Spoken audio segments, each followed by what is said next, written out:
your lifeguard reporting for duty.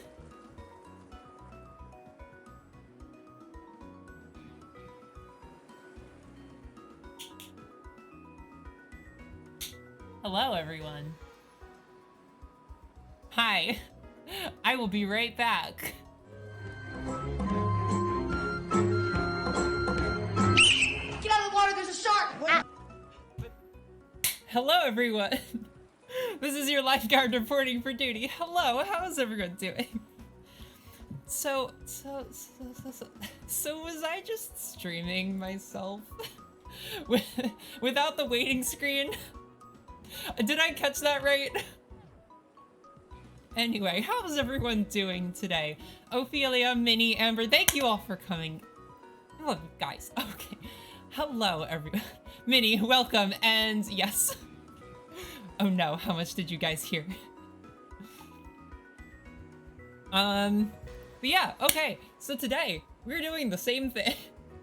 We're just gonna spend another 3 hours just talking about anime because why not, you know? It's gonna be fun. It's gonna be fun. It's gonna be fun. We have a whole bunch more. All of like the modern ones. Or like the ones that are more modern. The first 50 some are not unmodern, but a lot of them are ones that I like do not recollect well because I was young and didn't know what I was doing. Also, I'm sorry if my microphone sounds different. It probably sounds different. I'm trying to fix it. Microphones are difficult. Let me know if it sounds better, question mark. It's so hard to tell.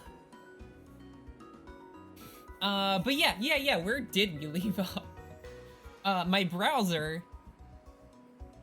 is saying Dragon Maid. But I think we left off at Bimbogami Ga. I think we finished talking about Dragon Maid. I mentioned that I've watched Yu-Gi-Oh! I actually completed, okay, so Arcvy and Brains are the only Yu-Gi-Ohs that I have completed. Everything else I've only seen some of.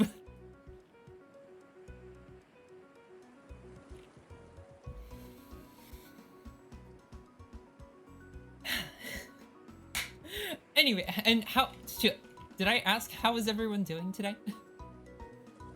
I hope your day has been good. My day has been pretty good. It hasn't been bad, which is good. That's all I ask for. Most of the time. Sometimes it's nice to have an extra good day, but biggest thing is just not having a bad day. Minnie, I couldn't remember. Just call me old. It is okay. No. It's okay, Minnie. Being older is not a hindrance. You just simply have different life experience. That is important.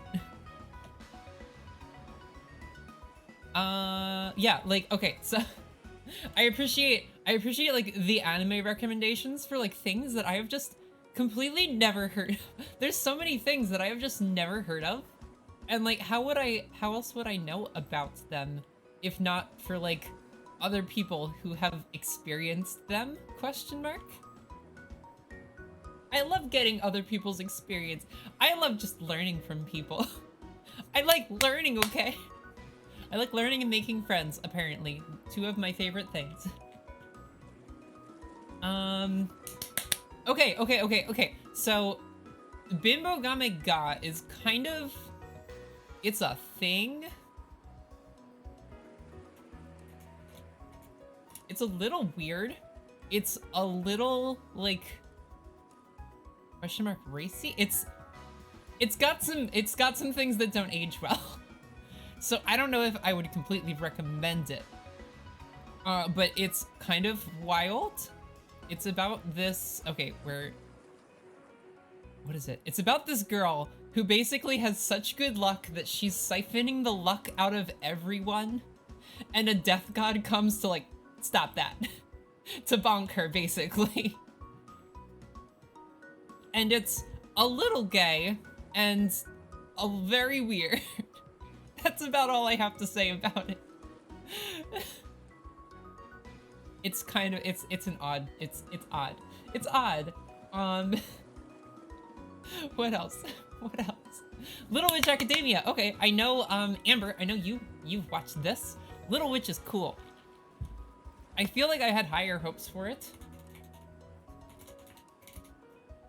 But like, given the circumstances, so cool. So like, okay, Little Witch had like this OVA movie little deal thing, and then it got a second one, and then they were like, hey, go fund me, we'll make it an anime. And they did, they funded it, and they made it an anime, and like, props to Trigger for being really cool. Ophelia, I like Little Witch Academia. Hey, words. Heck yeah, we got 2 people. Amber, it's a top 10 anime. It is a top 10 anime of all time. Good. All of the, I feel like, for me, a lot of my top 10 is just like, trigger. But for some reason, Little Witch is like not as high on that list. I feel like I wasn't as into it as some of the other ones. And I'm not sure why. It's a cool anime. It's fun. It's great. But like, I feel like it didn't hit the same level as I was looking for, question mark? Honestly, I don't know. It's cool. Amber time, work Wi-Fi is exploding. Oh my god. Oh my god, I'm so sorry. Good luck. If you need to leave, like hecking leave. Oh, wait. Okay. Little Witch got a game. I forgot Little Witch got a game. So did Kill la Kill, actually. Kill la Kill got a fighting game. But the Little Witch game looks so, like, on brand. Like, this is the game. It looks like the anime. It's, okay, game. Little Witch Academia game. Like, it looks like how the anime looks. That does a thing. That makes it far too big. I think these are like clips in the game. Yeah, okay, so this is the game. And like, they have them 3D modeled, but they look like the anime. Like, it's so good. It's so good. I've never actually seen how this game turned out, but like, the fact that it looks so cool is just, again, so cool. Also, what is it? What is it? The Kill la Kill game? There's a Kill la Kill fighting game, and it looks on brand. Like, it's so good. Like, it just looks like Kill la Kill. I don't know who they're sourcing to like make these games, or if they're doing, I highly doubt Trigger is doing this themselves. But like, whoever is working on this is doing such a phenomenal job at like turning these Trigger animes into games. Like, look at this, just looks just like it looks like the anime. It's so good. Everything about this is awesome. I'd love to play this one day. I still never played it. But it also, I know it has its own separate soundtrack, because I was looking for Nonon's theme the other day, and apparently it's taken down like all over YouTube. But her fighting game theme is up, which is cool. Ophelia, it's super cute, but I can't say it stuck with me either. Yeah, see, that's how I felt. Like, it was cool, they did some fun things, but it also like, I didn't feel like the plot really like connected. I feel like it didn't hit home. And I'm not sure why that was. Okay, next. What's the next one? Kimono Friends. Kimono Friends is an anime. I actually didn't finish like the last episode. Kimono Friends is like a trip. If you haven't heard of this anime, basically it was a park thing. I'm gonna make this bigger, guys. Just a little bit bigger. Hold on.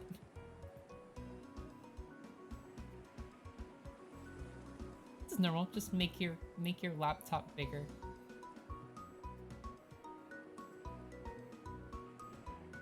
Yeah, that's fine. That's fine. That's fine. I'll move I'll go over here a bit. Okay. So, Kimono Friends was like a park application, like a zoo park application thing with like these little anime animal girls of some sort, I think is the deal. And then it got shut down. Like it was gone. And then they made it into an anime. And then the anime got like, there was a lot going on with this. They made like an extra episode, and the production team like poured their heart into this and made like an entire extra episode. And then the people who were like the higher ups producing it were like, how dare you? And then like everyone got fired, is, if I remember correctly, that is what happened. And like, what? Wild. I don't know actually like the ins and outs of what happened internally, but like it seems crazy that people put in extra effort to make more content and then got reprimanded for it. It's so sad to see, because like they put in work on this. Apparently it got a season 2 and I've never seen it. I've heard it's not as good because it's a completely different team. But also it's like the vibe is very kind of like Saturday morning cartoons, we'll teach you about animals kind of thing. But also it's post-apocalyptic. This is fine. I still didn't finish it. I want to see like how that actually relates. It seems like such a wild experience. Minnie, I enjoyed it. That is correct. Okay, cool. I'm glad that I didn't just completely misremember that whole thing. It seemed like a huge deal. At least when it was happening. Okay. It also has an interesting, like, the style is, it's all 3D animated, which is this gonna show me the actual... Is it 3D animated? Yeah. So, like, it's got a wonky style to it, but it's, like, endearing. Her name is Bag. Yeah. It's very, like, not what you would consider top-tier animation. But you don't go into it looking for top-tier animation. You go into it looking for, like, the general experience of what the heck is this show. Okay, what else? After Kimono Friends is Your Name, which is... I forget what that's called in Japanese. Your Name anime. Your Name is good. What is it called? Kimi no Nawa. Okay, yeah. How could I forget? Your Name is fun. It's got like... It's romance, but it's also got like body swapping. I'm here for both. But and also like an element of like time travel stuff. It's weird, and it's all just about this one feeling of just like, you see someone and you know them, but you don't know them. And like, that's like the whole thing. It's very interesting that like, that's the whole thing basically. I liked it, it was good. Minnie, Your Name is so good as well. Saw it a few times, but it was still out in our art theater. Ooh, oh, that's so cool. It must be so cool seeing anime movies in theaters. Did I see... I don't know if I saw Your Name in a theater. Okay, so I actually, one of the colleges I went to, they had an anime club that I wasn't part of. But they did these regular anime showings, which was really cool because like they had a big screen in one of like the big atrium roomy places. So we got to watch like anime movies on a huge screen in these tiny little groups of nerds. It was so good. I believe I saw, what did I see? What did I see? There was one that was like, oh, I can't even remember. I can't even remember. It was weird. They were in like this castle and everyone was dying, and I want to say there was like aliens or something. That's a terrible description and I don't remember what it was. I'm so sorry. And it's not on my list because I did not think to include movies except for like just your name. I don't know why. What else did we watch? We watched, I think, one of the Pokemon movies, maybe? Question mark, maybe? I'm not sure. We watched a number of things, but it was nice. I had like a group of friends that were all into anime and like nerd things, and it was fun. We actually met early on because there was a Pokemon club, so I was there early, and then we kind of met from there and we're like, okay, we're friends now, and then we didn't do the Pokemon club that much. I still went, but a lot of them didn't because they were just like, all right, we have our squad now and it's perfect. It was great. It was so fun. And then I left, which is the saddest thing, but it was cool seeing anime on a big screen.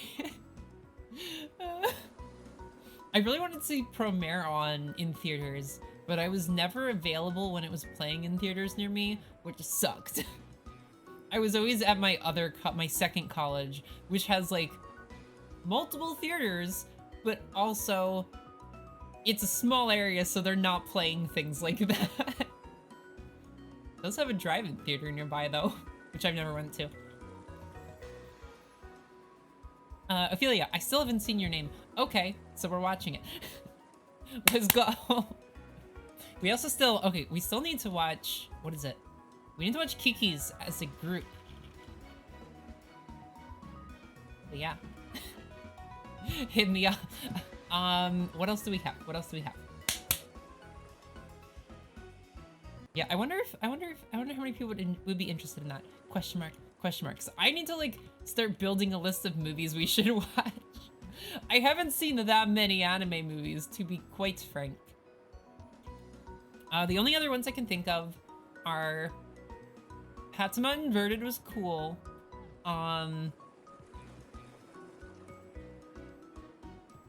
I've seen some of the Ghibli films.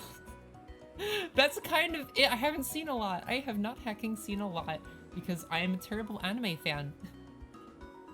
Anyway, moving on through our list of like over 100 anime that I've seen. Next one is Pop Team Epic. Pop Team Epic is wild. I never finished it. Because I was watching it with someone and then they were just like, I'm not interested in this anymore. So we never finished it. But it's just weird comedy the whole time through, and then halfway through they switched to different voice actors, which confused me. For the longest time I had no idea what was going on. No clue. They basically just use different voice actors like every episode, I think? Question mark? It's wild. It's really wild. Minnie, I think most I ever saw on screen was Spirited Away. Oh, I think the most I ever saw on the big screen was when Spirited Away was still on the big screen. Went 8 days in a row and it was totally worth it. Minnie! Minnie, oh my god. You're dedicated. I love it. I also still haven't seen Spirited Away. Why are they like this? Why is Pop Team Epic like this? Pop Team Epic is just like absurdist comedy. It's wild. But I did not finish it. What's next? Oh boy, what's next? Darkling in the Franxx. Darkling in the Franxx is an anime that I was so into.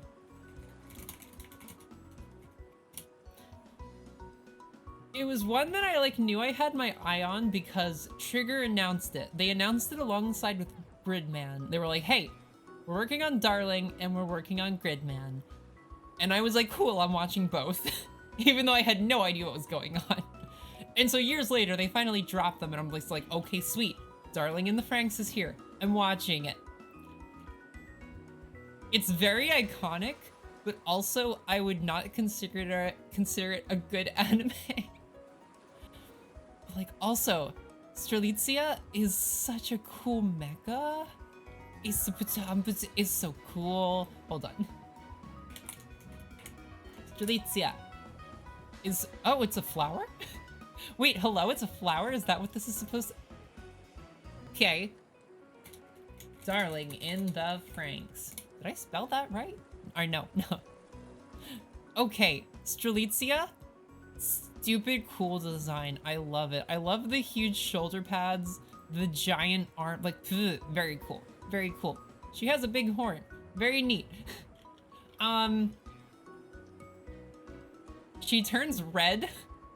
It's okay. The one episode that I like to go back to is, I want to say episode 15, episode 13. One of the ones like right in the middle, where it's like, it's basically the finale of the first arc, and like, it's kind of nice, and I'm kind of here for it, but also like, afterwards, I feel like the whole thing kind of goes downhill, because they did not prepare their final plot twists in advance at all, and they like, they just, what even happened? It was Trigger, so aliens, but like it happened in like the last 2 episodes, and there was no explanation, and like, there's just no anything. And even like telling you isn't, that, it's not like that much of a spoiler, because like nothing comes, I guess it is a spoiler, but it comes out of nowhere and isn't explained and is like never, they didn't write it well. Apparently, okay, so this one was A1 Pictures, and then Trigger did a little bit of the animation, is the deal. So it's mostly not Trigger, it's mostly A1 Pictures. But also, Strelitzia turned into a cool lion at one point, and that was cool. They have cool mechas, but also, Giant 02. I don't know how I feel about Giant 02. I legitimately do not know how I feel about Giant 02, because on the one hand, Giant Space Lady Mecha, who is also your girlfriend, that's cute. I was like really here for that, but also like, why did that happen? What is going on? But Giant Space Lady Mecha. Giant Space Lady Mecha pretty. Okay. Darling in the Franxx mecha. I just want to look at all the mecha because they're pretty cool. Let me get a good alright. Okay. They're interesting. I like this one, how it has like this blade thing over its eye. It's very hard to see because my thing is so small. I'm so sorry. Can I zoom? Can I zoom, please? Yeah. Oh. Okay. Sure. She has this like metal blade thing over. It's cool. It like comes off at one point, and it's like, ah, that's cool. That's so cool. But like, it's supposed to be like edgy hair. This one is just like, I don't have many thoughts on her. This one is black, and I don't know why. Because most of them are all white, and then this one is not. And I feel like that's because her color is like green, and it's very hard to do white and this kind of green. I know from experience. It's hard to design that way. But also, why? You can do it. You can do it. I feel like the only explanation I've seen is like impurity, because not safe for work, but I feel like that's dumb. Anyway, moving on. She's pretty. She has like wing things. I don't know. They're cool in general. I don't think each of... Okay, these are darker, actually. I feel like each one on its own is not great. But they're cool as, like, a group, almost? Maybe. I high-key don't know. I just like mecha. I'm sorry. I'm sorry. Strelitzia is cool. Moving on. Okay. Amber, reaching through the shattered internet to say I've seen Pop Team Epic start to finish like 10 times and I'd do it again. Oh my god. I'm glad you liked it. I'm glad you had a good time with it. Vinny, heck yeah, Pop Team Epic is what Super Milk-chan wishes it was. Okay, we're looking that up. I don't know what it is. Vinny, classic older mecha ones I can totes recommend that never gets love is the 5-star stories. Okay, so we're looking up Super Milk-chan. Super Milk-chan. I've never heard of this. It looks vaguely familiar, but I've definitely never seen this. And the 5-star stories?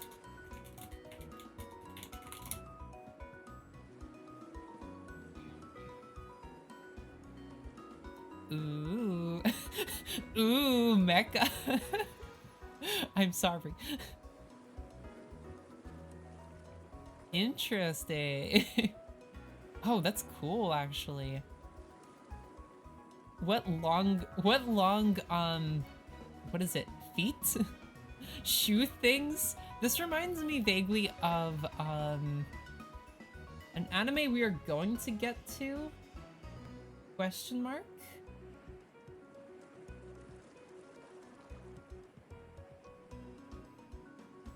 Let me check that it's still on the list.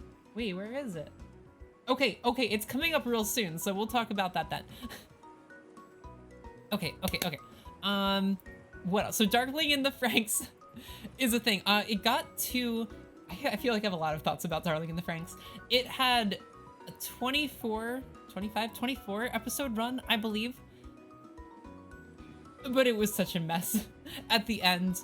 It was just a wild time, and I do not like what it said. I do not like where they went with the theming. It was basically like, hey, procreate. It was kind of duh. It was kind of silly.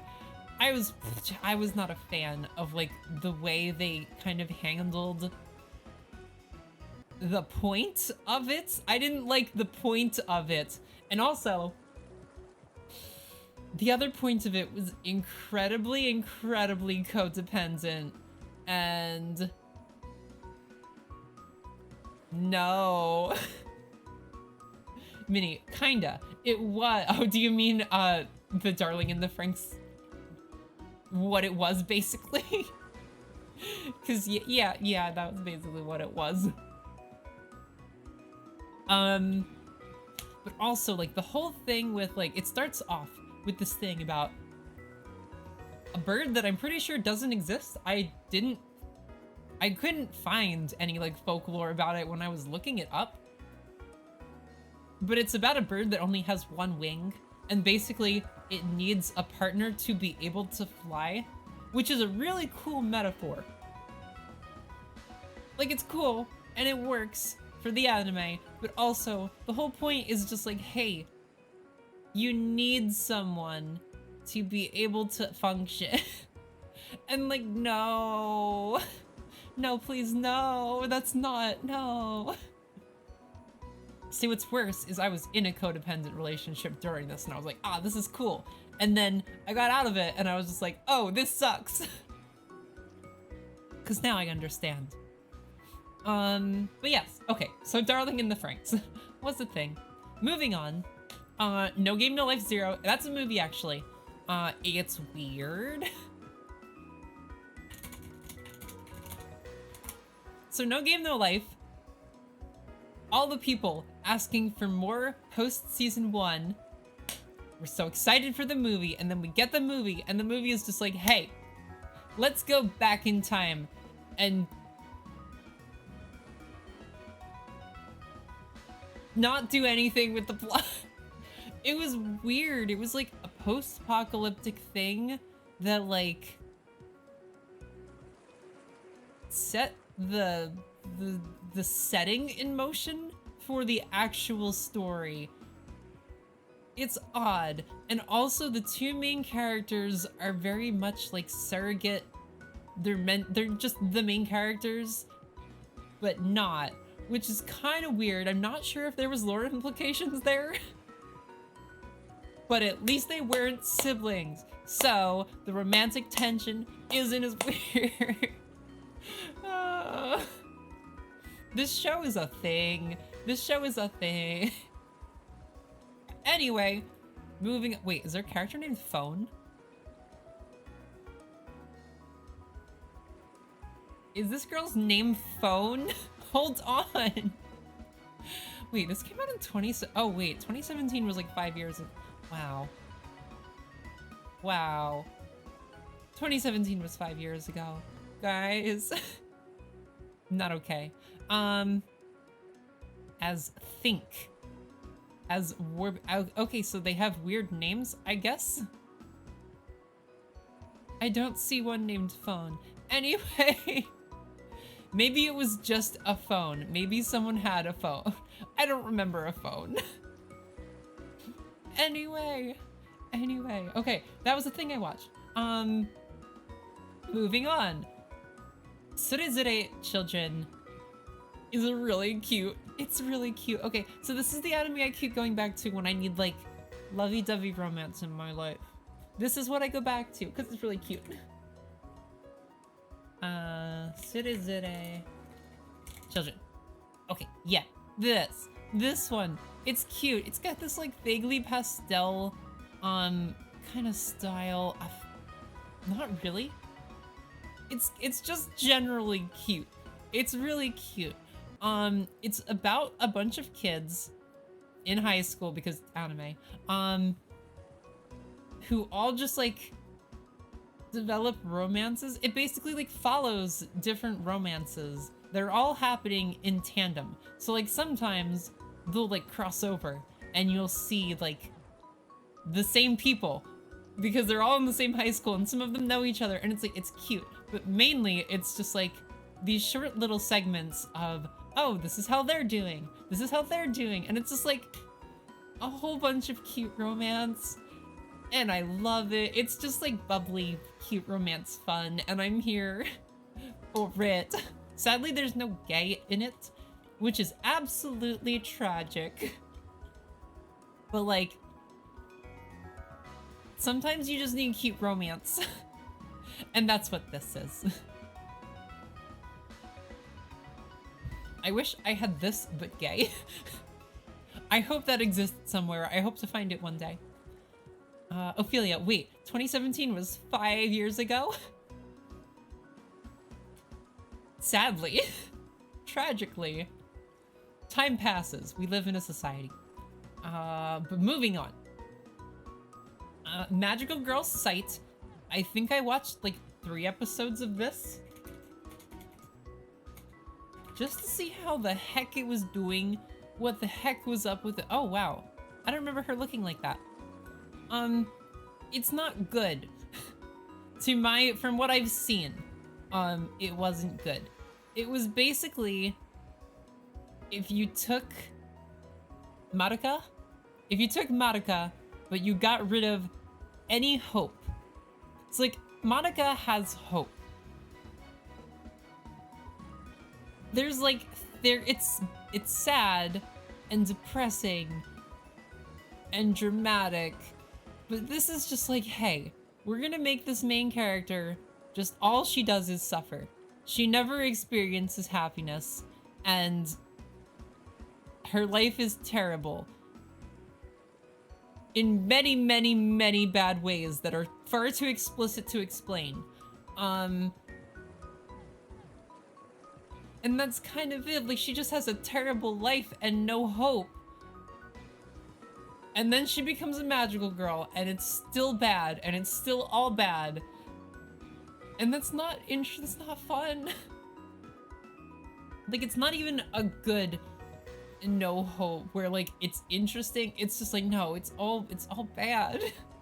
At least for the first couple episodes that I saw, it just didn't feel like there was enough substance to it outside of like edgy, as dark as possible magical girl, Vanta Black magical girls.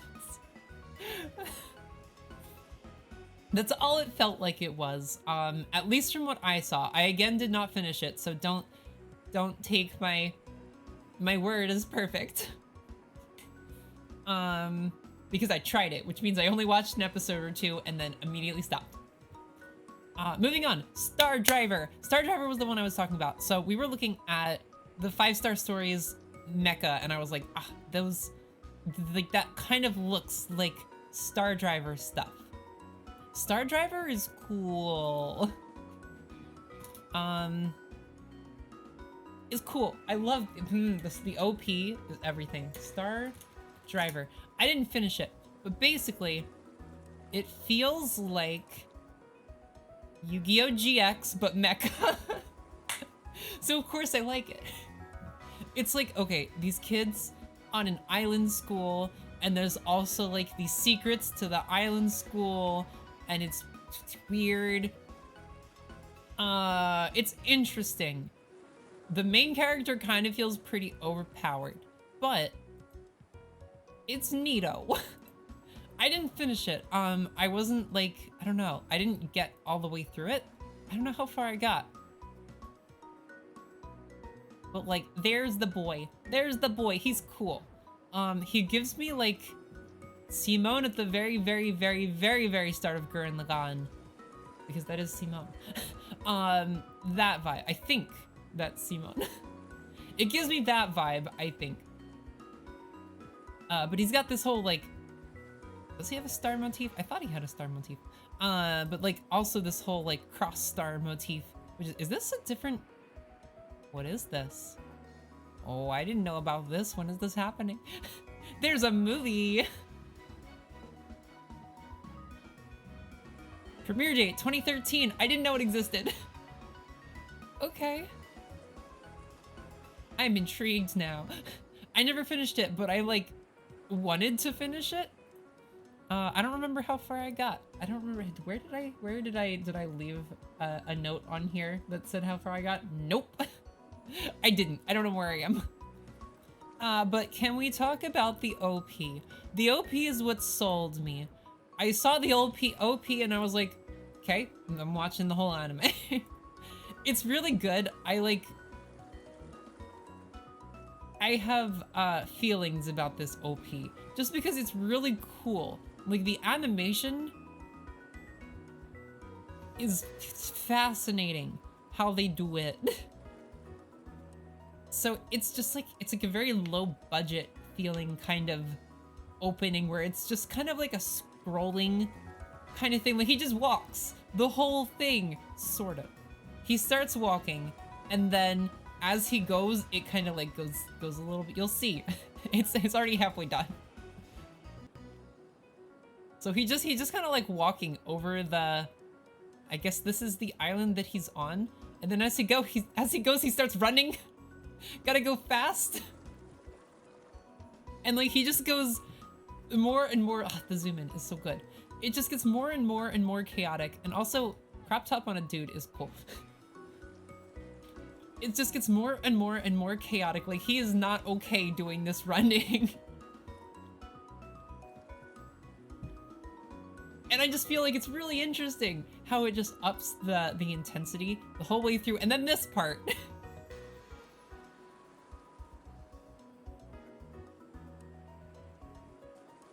Like, yep, it's also a mecha. It's cool. It's cool. It's cool. It's cool. I have a lot of feelings about it. It's simple, but really, really cool. This guy was, I feel like he's kind of effeminate, and he was like one of the only male characters where I was like, huh, maybe it is okay to be a boy. Boy, was I wrong.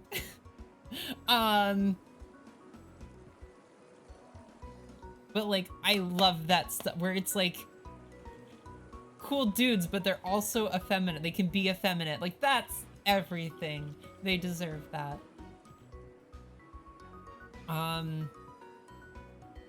It's funny how a number of guys that I've connected with are just like the effeminate guys. They were simply a crutch to get where I am today. Okay, what else? What else are we watching? Henkai Shoujo is like not a real anime. It's the, wow, I can't even describe it. It's weird. Is it a real anime? What is this? What is this? What is this? It doesn't have a good score, obviously, because it's nothing. 5 episodes. It's an Ona. It's 5 episodes, each 1 minute long. So there's 5 minutes of content here. They are literally all in this one YouTube video. If you want to watch it, I will drop it in chat. It's dumb.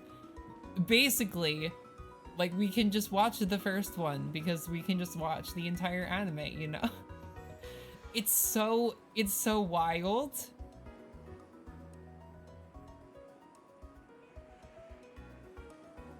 There we go. Wait for it. Wait for it.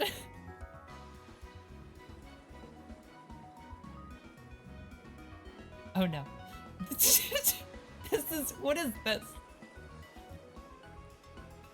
That's it. This is the entire anime.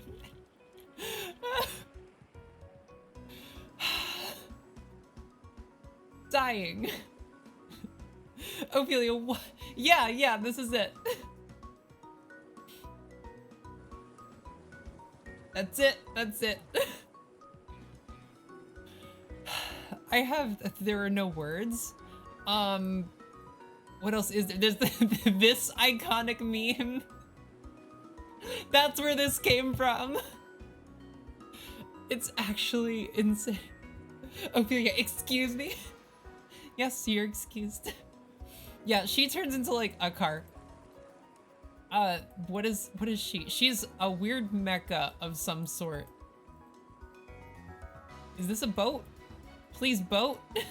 She's got a sailor uniform, so she's gotta be a boat. See, I like boat girls. I'm sorry. Why does this exist? Alrighty. That's a boat. This is just not good. This is so weird. Who took the time out of— what? Why is she actually that small?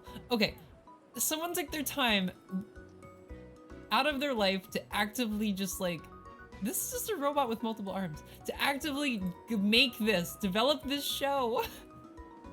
This 5-minute series of content. Anyway, we're moving on. Ophelia, completely, totally absurd. Exactly. Woni, hello. This is the time to drop it. Yes. Did you see this? This is the anime where the iconic this iconic thing came from. Basically, it's just 5 minutes of girls turning into machines for no reason. Meaning, this is the thing. Yeah.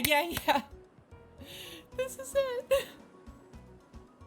See, I'm pretty sure I saw like the meme or something and I was like, I need to figure this out. And that's how I found it. Ooh.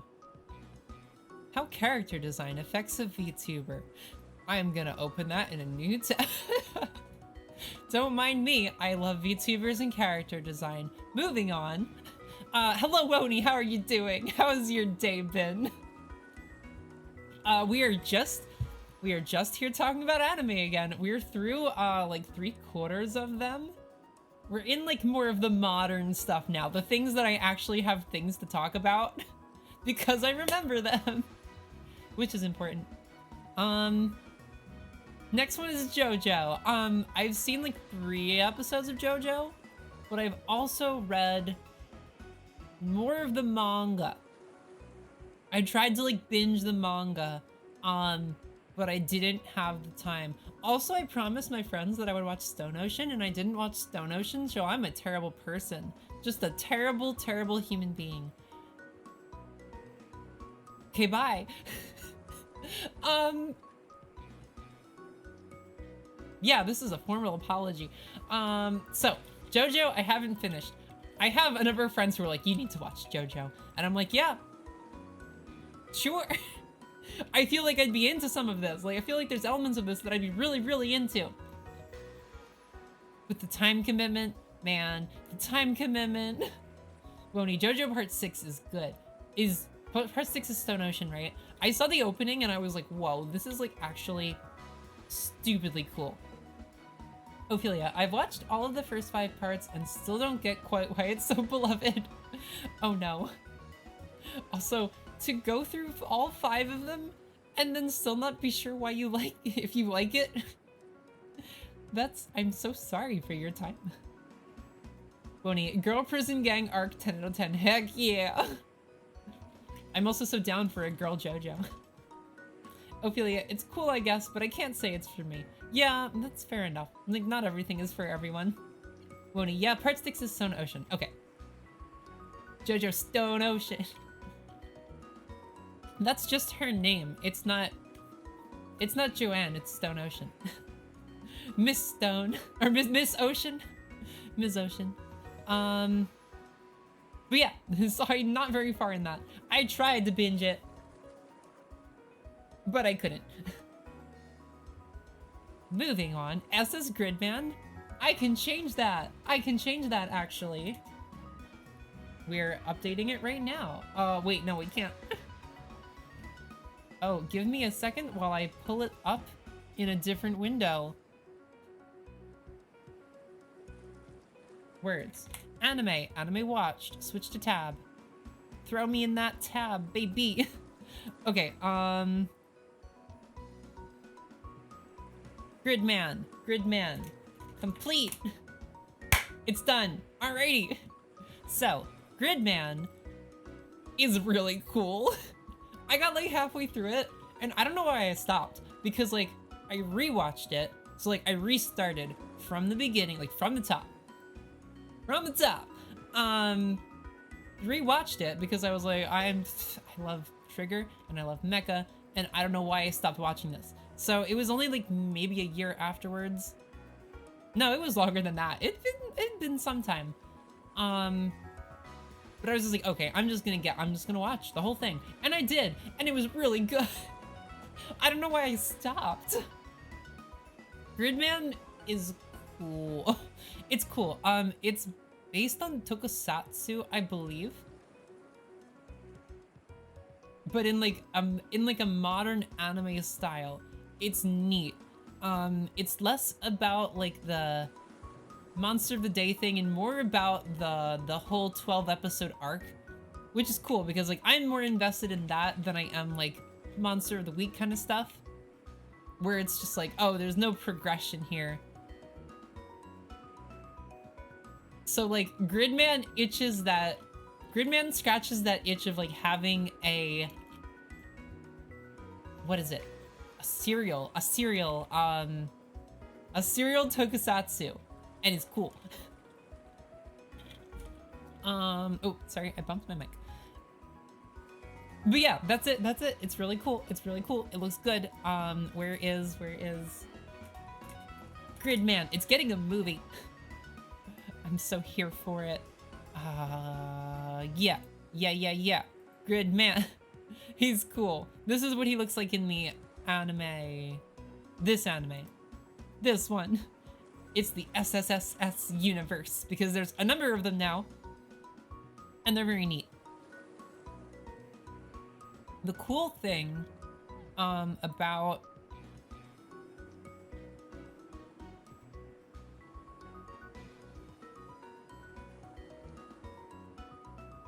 what is that?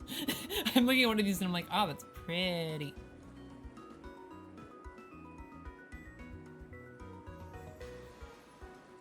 I can't tell what it is, but anyway, here's the movie. Here's the movie. we got Dynazenon. We got Dynazenon. Dynazenon is just another SSSS universe thing, but it's technically in like a different universe, question mark. But they're gonna be in a crossover movie, which is gonna be the coolest thing, because it's gonna be like non-stop crazy action or crazy animation the entire time. Because like Trigger in movies, like they put in the work. They only have an hour and a half or so to make it wild, and they are going to use every minute of it to make it so cool. So I'm really here for it being a movie. But yeah, moving on. Gridman is cool. Oh, what else? Oh, okay,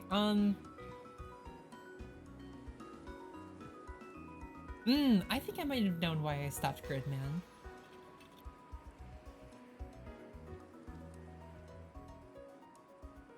Codependent relationship. Because we weren't watching it together, so it had to go. Moving on, Zombieland Saga. Zombieland Saga is fun. Zombieland Saga is wild. Zombieland Saga. I watched the first episode of season 2. And that was it. I have not had the time, but Zombieland Saga is cool. Ophelia loves Zombieland Saga. Nice. I love the, where's the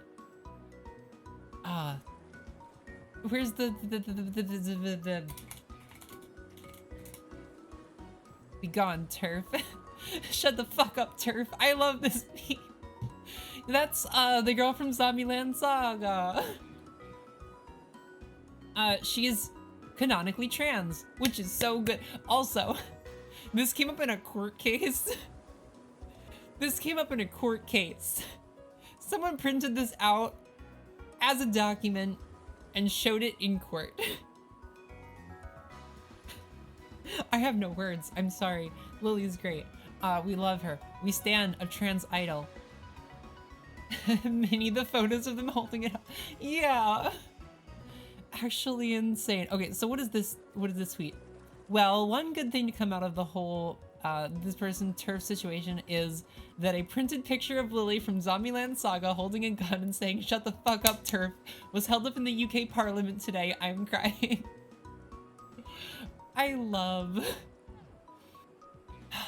the character design in Zombieland Saga is also like really good, really cool. Really good stuff. They're all very interesting characters.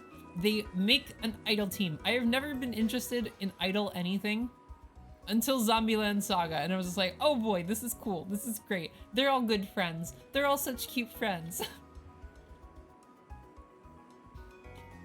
What is her name? Best Girl? I don't remember any of their names, actually.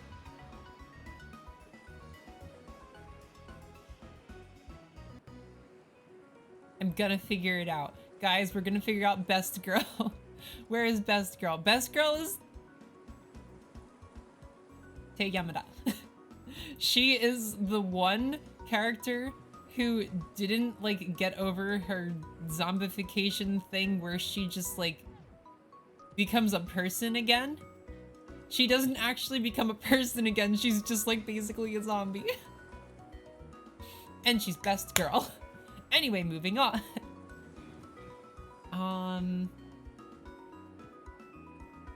The ghost stories, duh. If you ever have a moment,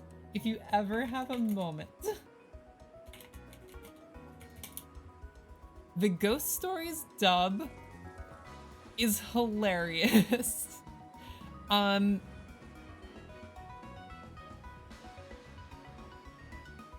Okay, yeah.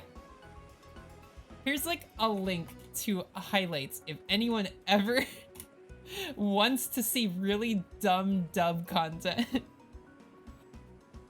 I tried to watch it and like it gets the appeal falls off eventually because it's just like you understand. But this is one of the most iconic wild dubs. because like no one was interested in this anime, so they were like, how are we gonna sell it? And so they just made the dub actually insane. That's basically it. The dub is wild. They basically didn't like listen to the real story and just made up their own stuff. Minnie, no. I'm so sorry, Minnie. Wony, if you want another fan dub that is having a good time, I love how heavy are the dumbbells you list. I love how heavy are the dumbbells. Oh, you lift. Okay. Ooh, I'm curious.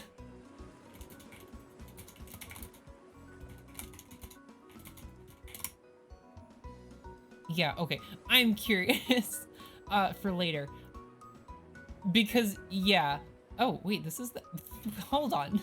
This is the video called How Character Design Affects a YouTuber, and we're starting with Mecha. So... This video is for me. Moving on. Ghost Stories is crazy.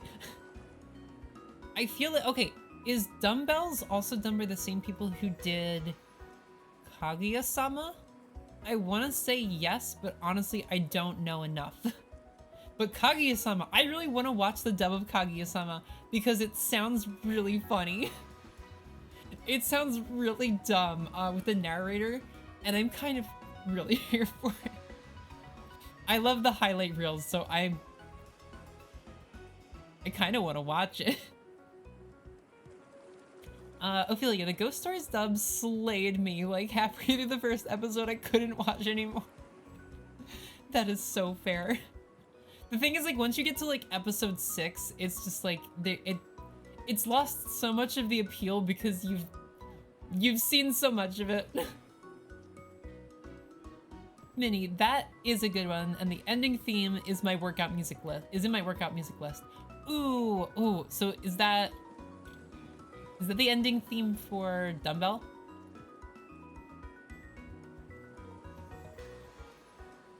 I'd have to listen to that. I'm down to what is it? What's the one that's like in my playlist? Dame wa Dame, which is I don't even know what the anime is. The anime is Magical Senpai, I think is what it's called. Never seen it, never watched it, don't think I really have plans to watch it, but the ending theme is good. It's still in my playlist and I still listen to it. Even though I've never watched the anime. Woni. Doga Kobo is the studio. They did Nozaki-kun, New Game, Senko-san, and Uremaru-chan. Oh, okay, got it. I've heard some of those.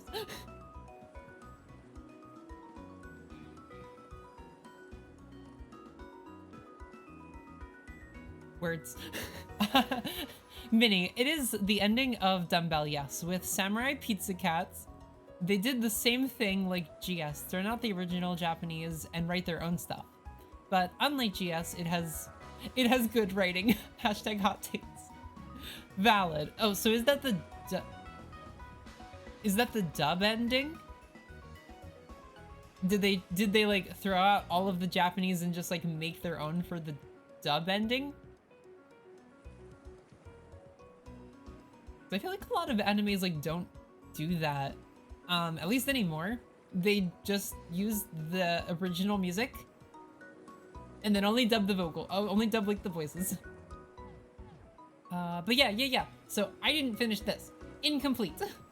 But I did complete Fruits Basket Season 1. Fruits Basket. I didn't think I would like this. I didn't really know what it was about, but I was pretty sure I wasn't a fan. And then my ex was like, hey, I love this and we're gonna watch it. And so I watched it and I was like, oh, wait, this is actually really cute. This is actually really fun. So yeah, I watched season 1 of Fruits Basket. I didn't finish it for some time. I don't know why. I do not know why. But eventually I did go back and finish it. I finished it alone, which was nice. I didn't see season 2. But I heard like things went down in the end of season 1 and I was like, I'm committed. I need to see it. So I did. Good for me. Woney, yeah, the dubbing ending theme is cash money. Let's go. That's great. Oh, I want to hear it now. I would get it, but that's the kind of stuff that would definitely be copyrighted. What else? Okay, Carolyn Tuesday. Carolyn Tuesday is cool. I never finished it. I should finish it. Because it's like it's like a very well-made anime.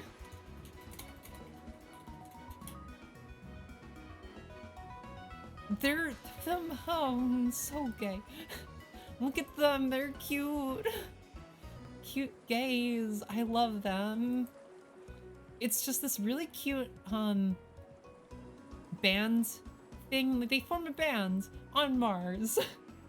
But it's everything. I love them. They're so cute. They come from very different walks of life, which is a fun dynamic. That's kind of it. It's all music stuff. It's all like heavily based on music things. The whole idea is like words. It's like American Idol the anime, kind of. Mary, hello. Wait, I was asleep. Can you start the stream over? I missed it. Yeah, let's go. Minnie, the music though, chef's kiss. Okay, Heike, I don't even remember the music from this too much, but I know I absolutely adored the ending theme. Absolutely the cutest thing. It's so cute. Okay, but yeah. Woo. Okay, the funniest thing that you missed, Mary. The funniest thing that you missed? We watched. Is this playing? This video is playing. Anyway, stop. The funniest thing you missed, Mary, is that this is a piece of content that I have watched. This anime is 5 minutes long. It is 5 1-minute episodes about girls who turn into machine. It's so dumb. But that's where this meme came from. What else did we discuss? We went over... What were some of the highlights? We talked about Darkling and the Franxx and how it was kind of a mess. We talked about Tsurezuru children. Tsurezuru children, which is just really cute, bubbly romance. I love it. Star Driver has a cool OP, and I didn't finish it. I would like to. Zombieland Saga and SSSS Gridman are really cool. Big fan. And we are here now. We're here now with Carolyn Tuesday.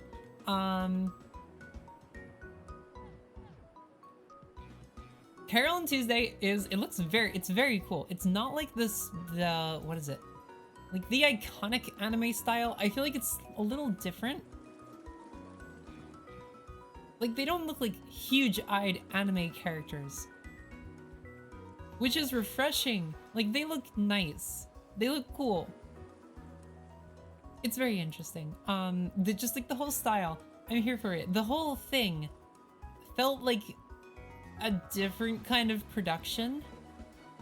And I really liked it. It was nice. It was nice. Mary, but why? Because.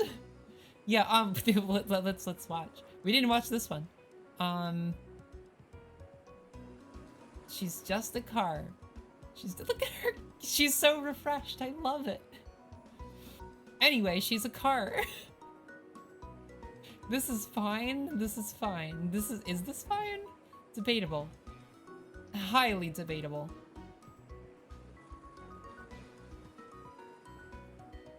Why does the car have a panty shot? Dying. Anyway, that is a thing that exists.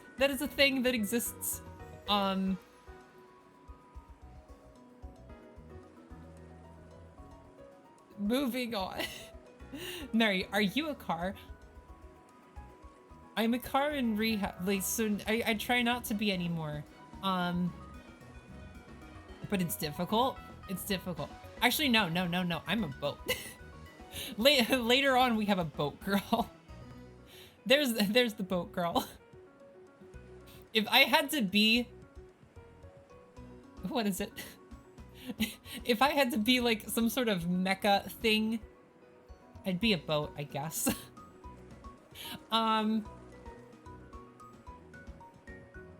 Moving on. We're actually straight up not moving on because we're gonna talk about Azure Lane next. Oh my. Azure Lane got multiple animes. Minnie, I mean, I can't say anything. I enjoyed watching Strike Witches.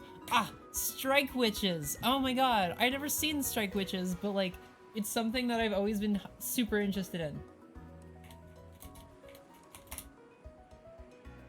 I feel like Strike Witches was like one of those things where I was like, also the same vibes as... What's that anime called? Sky Girls.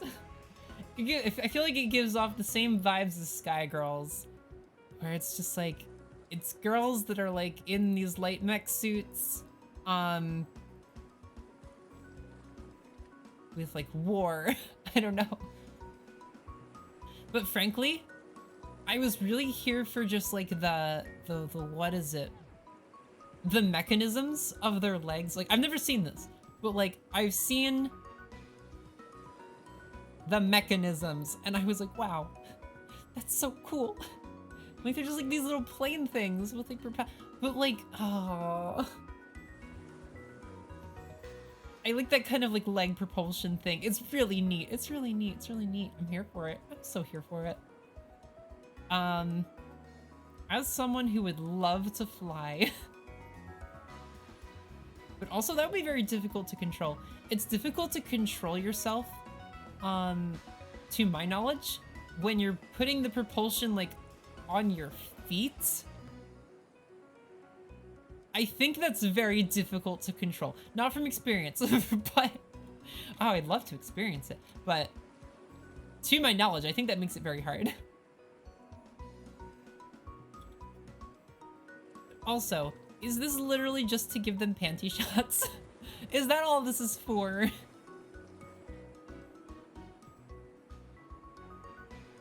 Ophelia straps a broom to each leg. Yeah, witches.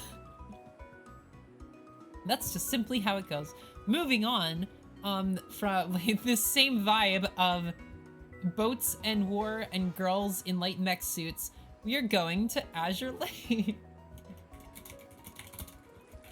Azure Lane, the animation. I'm kind of high-key here for... I would kind of like to see the dub. Apparently the dub, like, actually does the different voices based on the accents of stuff. So like, what's her name? So Nimi has like a German accent. She's like one of the main girls. I love her. But she's part of like the German squad. So like, she has a German accent. And like, that's cool. I'm pretty sure the Japanese one just gave them Japanese voices. And like, that's the kind of thing where it's like, this dub improves it. Like that's, you could look at that and say that is a legitimate improvement. It's cool, it's cool. I'd love to go back. I've seen some highlights where it's just like, Nimi being wildly German. That kind of stuff, and it's cute. I did watch this. It was very story focused, and I was really here for the way they did it, because they killed off the main guy. By killed off, I mean he just straight up doesn't exist in this world, which is really cool. So the thing with Azure Lane is like, you have a stand-in character of like the commander, and everyone wants to be with the commander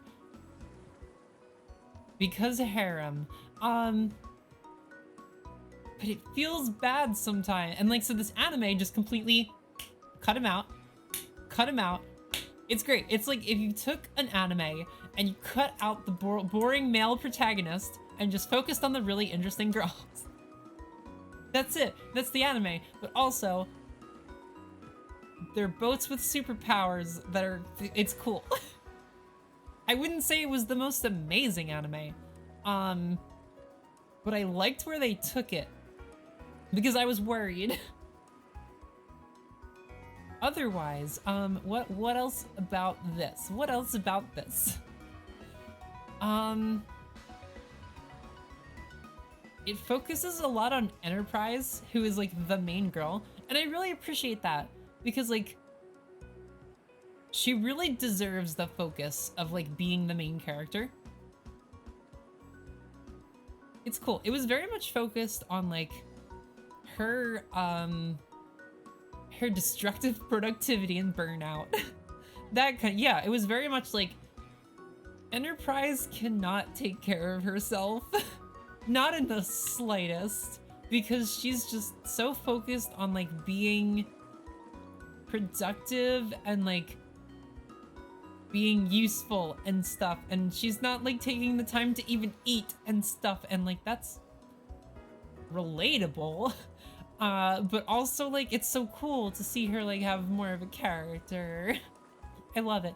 Also, she has this thing with Belfast because Belfast is like a maid, and she's constantly like, Enterprise, shape up, please eat, please sleep. It's really cute. They're like almost a couple, and I'm here for it. Like there was, all you can do is gay when you cut out the one dude, and everyone else is a girl. It's great. There's another anime too. I don't know what's on my list. It is on my list, so we'll get to it. And we totally have time, I think, so we'll get to it. Okay. Minnie, when the suspense of disbelief has to be for the rule of physics. Yeah. See, I care about physics and like stuff like that a lot. So when I see things that are just real dumb, I'm just like, ah. Oh no, I can't like it. Ophelia, I love when the dubs have accents. Yeah, it's so fun. And use those accents to world build. It's so great. Ophelia, the gotcha classic, having the captain for the girls to talk to. I'm not a fan. It's worse in, they got a second anime, and the commander's in the second anime, and it just feels wrong. It feels bad. I couldn't get down with that anime because it was all just like the girls thirsting after the captain, and like, come on. Come on. It's just sad. It's sad because they all want him so bad, and none of them are gonna get with it. What else? Minnie, chat to Ophelia during stream, please. It's accurate. Ophelia, yes, I should eat better, we agree. Please, Ophelia. Make sure you eat before your stream. You have 40 minutes, do it. What else? So Azure Lane. Big fan of Azure Lane though. All of the girls, pretty. Can we talk about my wife? Why would I do that? Why would I think that's okay? Why would I think that's okay to do? Why would I go and type in those words and think that is okay to do? Of course, if I type Baltimore, I'm gonna get Baltimore.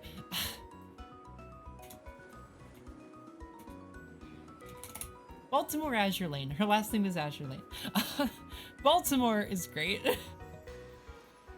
She's a sporty girl, with green highlights, and I like her. That's it. That's it. She's my wife. Moving on. Oh yeah, she has a she's sporty. Okay, moving on.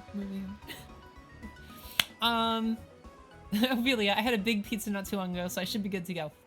Good. Good. Okay, moving on. Zen and Zard. Ooh. Zen and Zard is a thing. I miss Zenon's art a lot. Won't he? Okay, but you can't mention Baltimore without Big Bill Hellscars. You're right. I love Big Bill Hellscars. Thank you, Woney, for posting the, can I copy this? Thank you for giving everyone the link.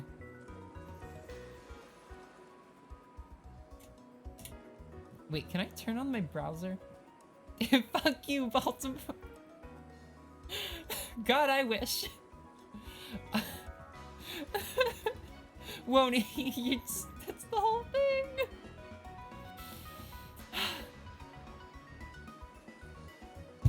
Woney, thank you for being an incredible person. Thank you for being so great. I love you so much.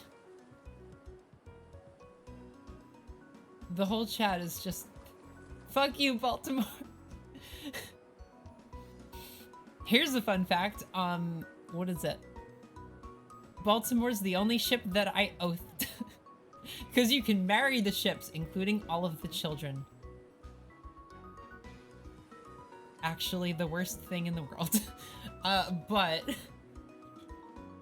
they only married one, and it's Baltimore. I love her.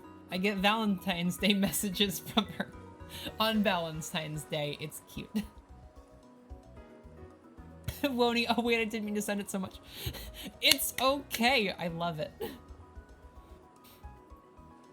But yeah, Big Bill Hellscar. So good. Moving on, Zenonzard. Mini. So of the two, I got into Contact Collection personally. Yeah, okay, Contact Collection is cool. I've never like gotten into Contact Collection. I'd be interested in looking into it because I love the Abyssal Girls. Oh, the Abyssal Girls are really cool. So we have Sirens in Azure Lane, which are just the Abyssals. And you know I love a good siren. In many ways. Sirens look like this. They're kind of creepy. They were in the anime. I think her head gets cut off at one point, which is cool. Sometimes they're nice. Very infrequently. Typically for collabs. But yeah, they all have like a black color scheme with like that nice yellow green. So good. Too good, frankly. They're all creepy, which I love. And some of them are blue, actually. Yeah, we've got some that are blue. And we also have, what's the one girl? You can't actually get these girls, which is interesting, because it's been a very long time. Nav. Miss Nav. Navigation is her name. She's cute. She helps you, but you don't actually ever get... You can't do this. You can't get sirens as playable characters, which I've always felt like is a thing that should eventually happen. But lore-wise, it doesn't make sense. So I appreciate that they haven't like pulled the trigger and jumped the shark and given us sirens. Unless they did while I've been gone. On leave from being captain. I haven't played since the Dynazenon event, which I 100%ed because Dynazenon's great. Dynazenon and Gridman, so good. I basically came back exclusively to 100% it, 100%ed it, and then noped out of there again. But I love Azure Lane. It's really great. The character designs are just so good. But, okay, we're gonna look at the Abyssals now, because the Abyssals are way cooler. Yeah, Abyssals Kankure. Ah, they're so good. I saw Abyssals before I knew anything about, like, ship girl content, and I was like, ooh, I like them. Like, big hands. I'm a fan. Just really creepy and weird proportions, and, like... They're weird. Weird in a good way. Where's the girl with like the huge chain thing? Look at her hands. They're huge. Oh, where's the one with like the braids? There's really cool Abyssals. The Abyssals is like one of the things that I'm... Ooh, she's creepy. And I like her. I feel like that's one of the things where I'm just like, I wish Azure Lane was this cool. Because they're just like so... Some of them are just like stupid creepy. And I love it. I'm here for stupid creepy content in a cute gacha girl game. I love creepy girls. Why is that a thing for me? I do not know. I think I might know, but moving on. I want to say it's Breach from Generator Rex. I feel like that was my first experience with that, and I was just like, heck, I like her a lot. Mary, creepy girls are top tier. Exactly. Okay. Ophelia, sometimes the spirit of copy pasta takes over. Yeah, exactly. Like, you can't fault you.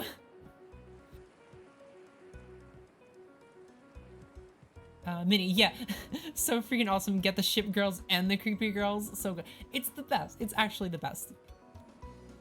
Isn't it, like, hard to play Kankole, though? Like, it's not as easy as just, like, an app on the App Store like Azure Lane. So I never, like, figured out how to get into it. But I found Azure Lane and I was just like, well, oh no, I guess I'm playing it. They're so cool.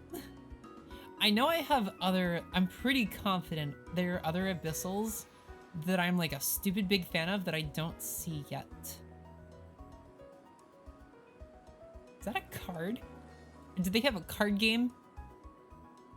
Do they have a card game?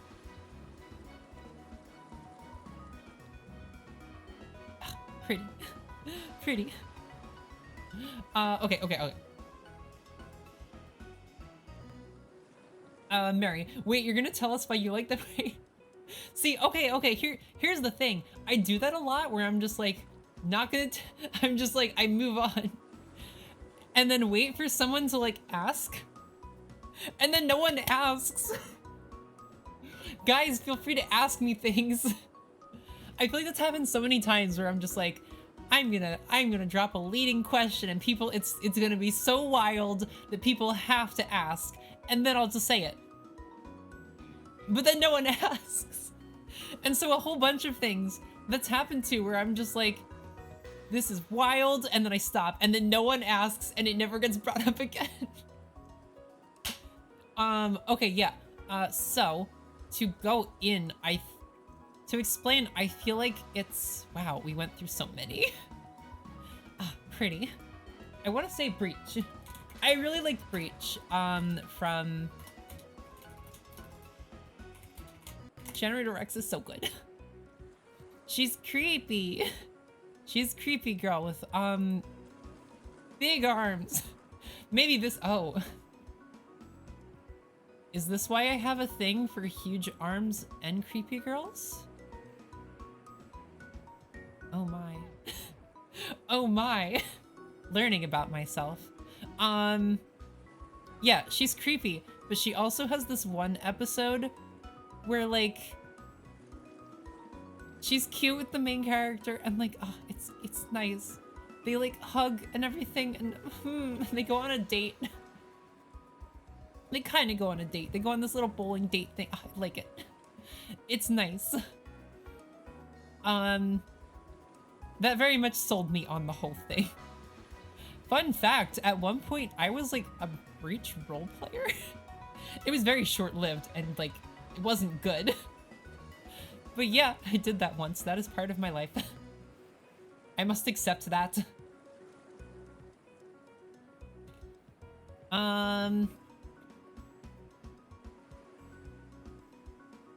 Ophelia, feel free to say things. We're not psychic. See, but it's funnier when you guys say things, when you guys ask. Because typically, like, I drop leading questions or leading things where it's just like, this is too absurd for people not to ask. And then people are just like, oh yeah, that's Shuri. She's just wild. Moving on. And Mary, so why do you like creepy? Thank you for asking.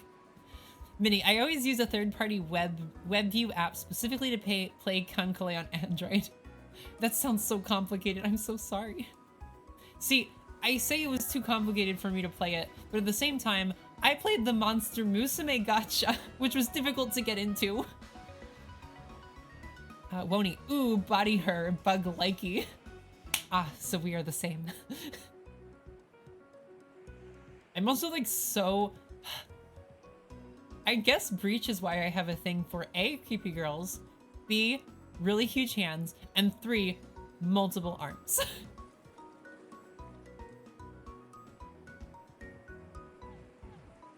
Wow. Okay. I've learned about myself. I've learned things about my life.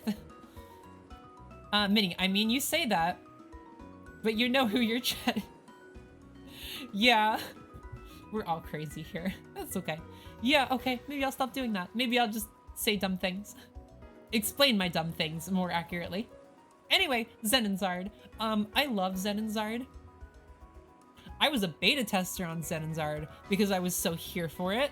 I was like ready for Zenenzard before it even dropped, and then I played really hard the whole week where it was like a free beta, and it was so cool.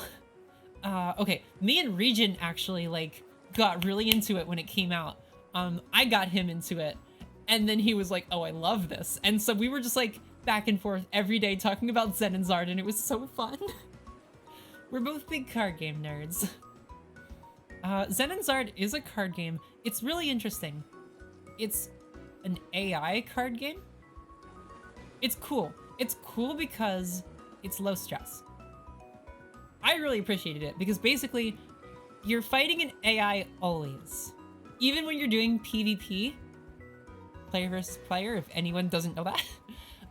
When you're doing PvP, when you're fighting other people, you're still fighting an AI. The way it works is you get partnered with an AI, like all of these characters, there's a whole bunch. All of these characters are, Android AI. And you partner with one and they become your wife or husbando. And then they play card games with you. So it's just, that's living the life, frankly. They fight your battles and you fight your opponent's AI. So you're always fighting AI. But when you battle someone, you're fighting the opponent's AI, and then your opponent is fighting your AI. It seems weird, but they made a really good AI system. Like, it was stupid good at the game. And like, it learns as you play. So basically, as you play your deck, your AI learns from you and gets better and better and better. And it's really interesting. And so you can also like take a step back from the duels, the card fights, the what do you, I don't know what you call them. The Zenenzards.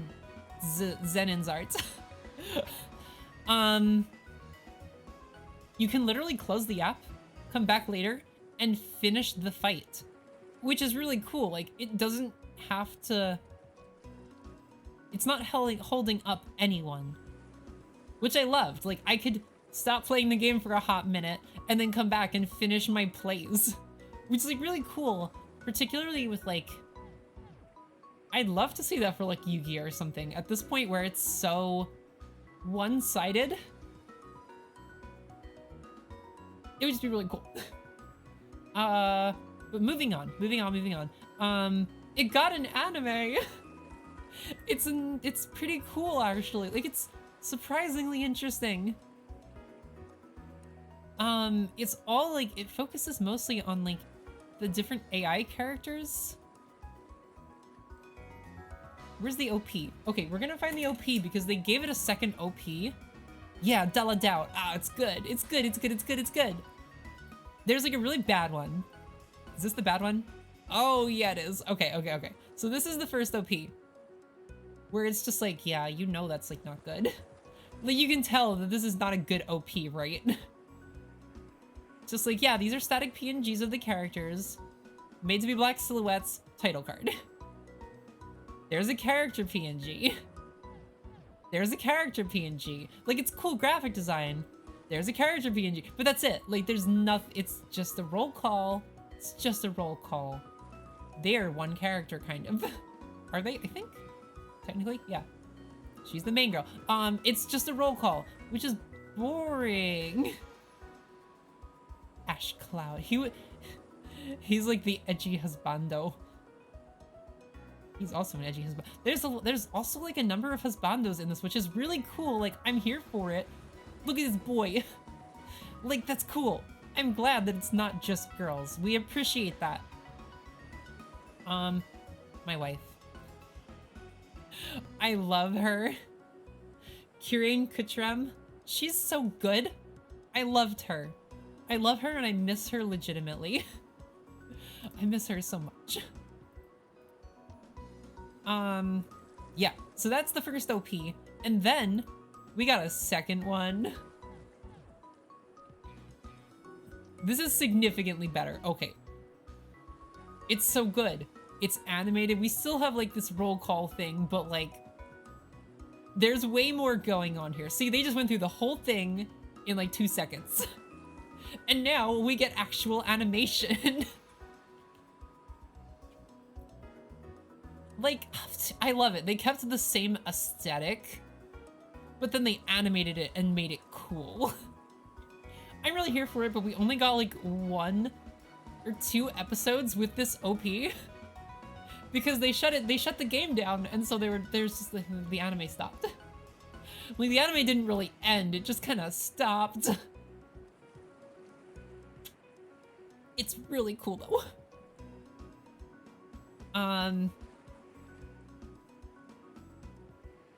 Yeah, moving on. Oh, I love her too.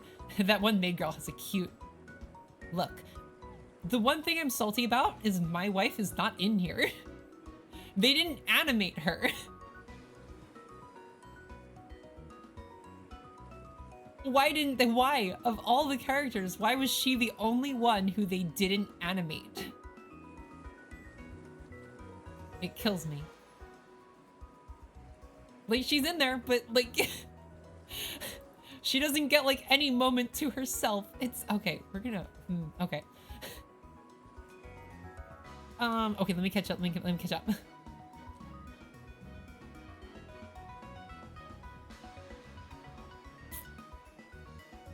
Mary, I have a thing for forearms too. It's okay. Good, we can be dumb together. I don't know why, but that's just like the coolest thing. I love it. It's so pretty. It's really pretty. Ophelia. An eclectic bunch of nerdy weirdos we are. It's true, it's true. We're so great. Minnie, a motley crew with a fantastic captain. Oh, who's that? I'd love to know. Mary, are you an android AI? Shuri, more like sure AI. See, it's funny because I play the Adagnister deck in Yu-Gi-Oh! All the spells are AI puns. What else? Santi, Shuri AI, I'm dying. Yeah, it's too perfect, it's too perfect. But yeah, oh, such smooth animation. It's great. The opening, Dala Doubt, is also really good. It's a fun OP. It's a really good OP. Honestly, it was a cool anime. Even though it wasn't even shilling the card game. Like, 1 episode was about shilling the card game, and everything else was just like about the characters being characters. Which was cool. They were less about like card games, and they were more about just like, this is an android that has a life, but I guess also likes card games, maybe, sort of, kind of, maybe, question mark? Like, they all had other jobs. Like, one was a police officer, one is like a manga artist, one is just an amusement park mascot. One is a NEET. I mean, that's fair that she is into card games, I guess. One runs a casino, one's an idol. Oh, it's so cool. One's a maid. And then my wife, I'm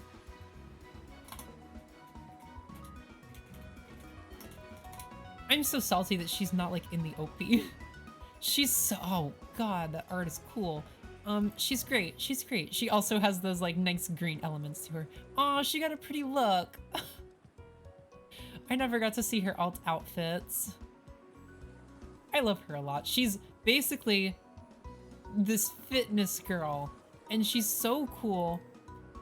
And like, she gives you these little things. Like when you come in and play the game, she's like, ah, welcome. It's night. It's like a perfect time for running. And I'm just like, you know what, Kieran? It is a good time for running. I love you. She like actually gave me motivation to exercise, which was so great. Back when I actually had time and availability to be able to just pick up and do that. It was really nice, and I actually exercised. It was great. Funny how that works. But yeah, I miss her a lot. Cause it's just like she just hangs out on your main screen, and as you play, you like develop their personality. Like they get different personalities depending on the decks you play, which is so cool. Like that's the coolest thing. I didn't get to play enough to do that because I never understood the shop, which is kind of like the worst thing for a game, to have a shop that like doesn't make any sense. You want buying your products to be the easiest possible thing. And I just didn't understand how to get cards. But yeah, it was cool. It had like a very interesting, now we're just talking about card games. It had a very interesting like system where the cards turned into mana.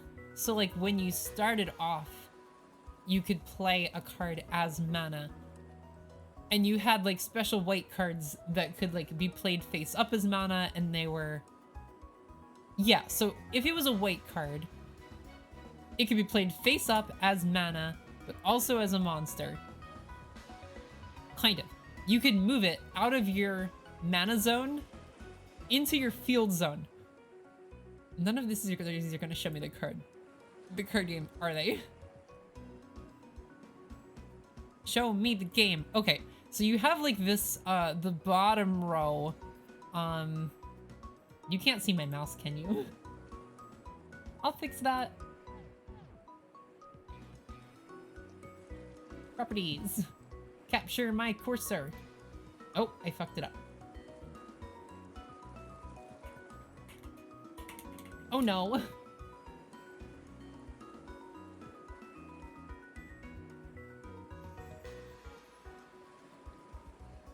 Okay, it should be capturing my cursor, but it's not. Oh, there we go, there we go, okay. Okay, so down here is like your mana row. For anyone who plays card games that have mana, there's a lot of them. Not Yu-Gi-Oh! But basically, so like these with the little white triangle and the monster thing, that's like a special white card that can turn into mana, but you can also, once per turn, move a card from your mana zone to your field, or from your field to your mana zone, which is really interesting. So you can like play a card as mana, then play a 1-cost card, and then immediately move it to your zone and start ramping turn 1, which is like wild. It's very cool. It's a very interesting concept. And then you can also like take your monsters on the field and like protect them by throwing them into mana, because then they're like not on the field. It's very interesting. Mary, what's mana? Okay, card game lesson time. So mana is basically, how do you, mana is energy basically. When you're playing a card game, the way mana typically works in card games is that, yeah, Ophelia, use mana to play card. So a lot of cards will have a cost to them that is a number of mana, and you spend mana on your turn to do things, so like pay for costs to play cards. It's a very common thing in a lot of card games. Ophelia, or do a card effect. Yes, yes, yes. So it's basically just like a cost thing, and it keeps the game from getting too intense too early on, like Yu-Gi-Oh! Because you have very little mana at the start. You typically get 1 per turn, outside of like weird circumstances. And so it slowly ramps up as the game goes on. And so as you play, as turns go on, you can play bigger and bigger things. What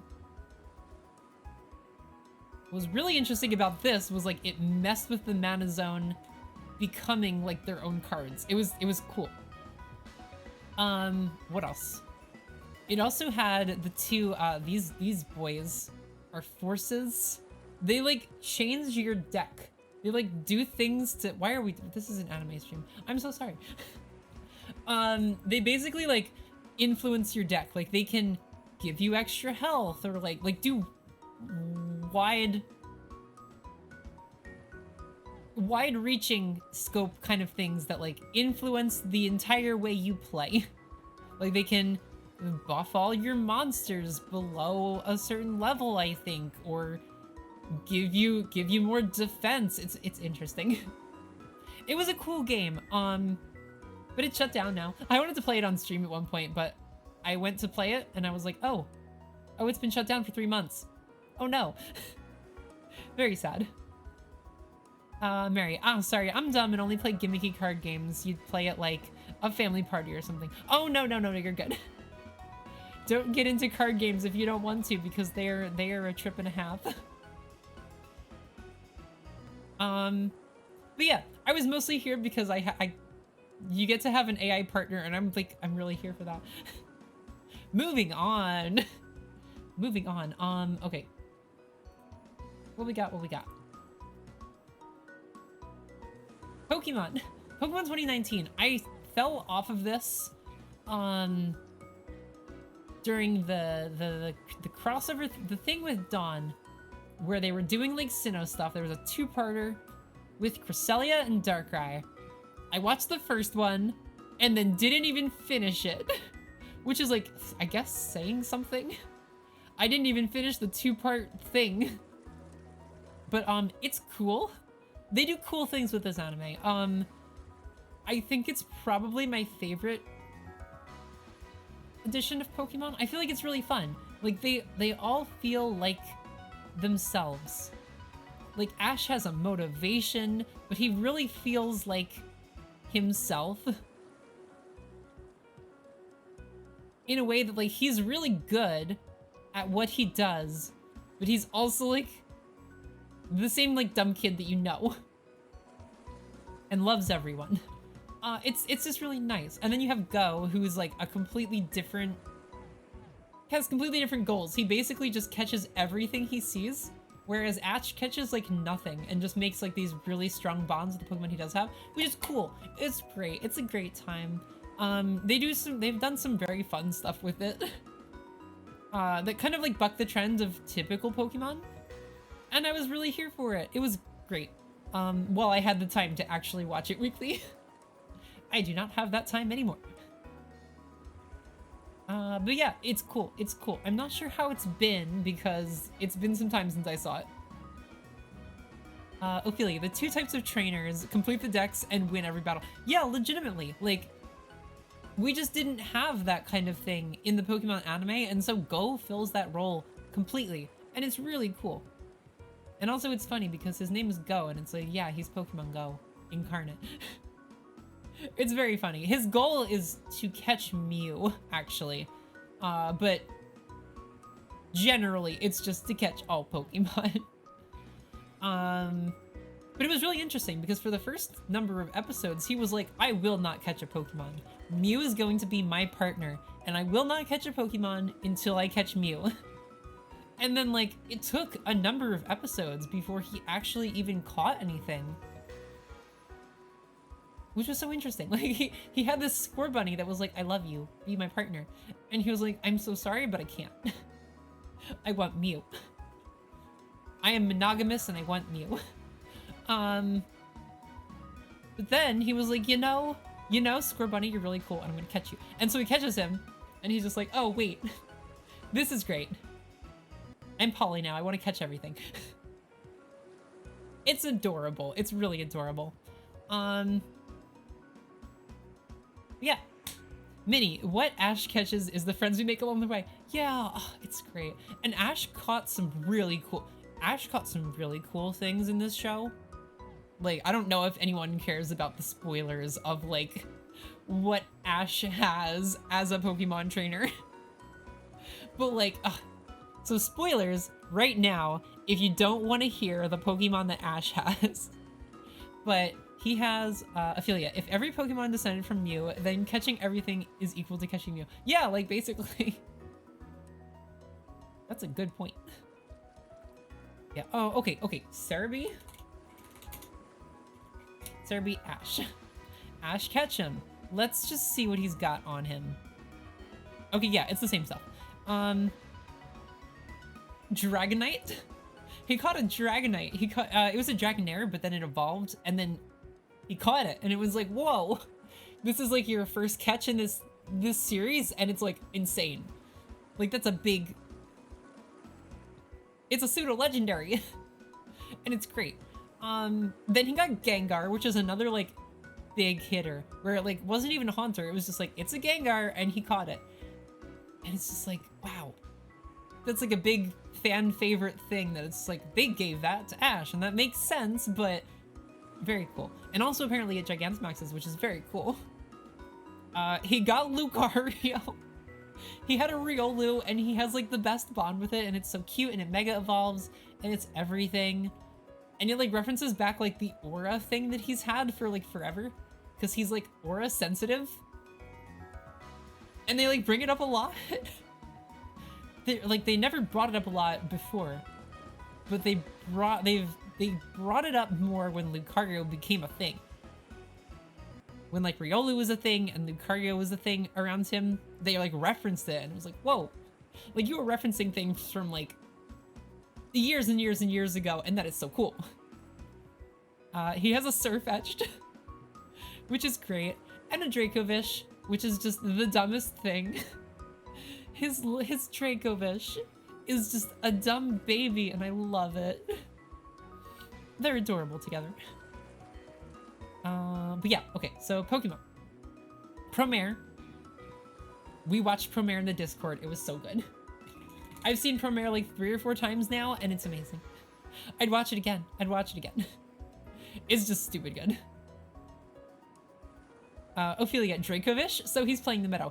Yeah, exactly. Like, he's literally just doing meta. Like, Dragonite's really good. Multi-scale Dragonite, stupid good. I used to have a multi-scale Dragonite with extreme speed, stupid good. The Gengar is generally like a great glass cannon. It's a good glass cannon. It sucks that it's weak to ground now, but that kind of stuff. Dracovish, stupid good.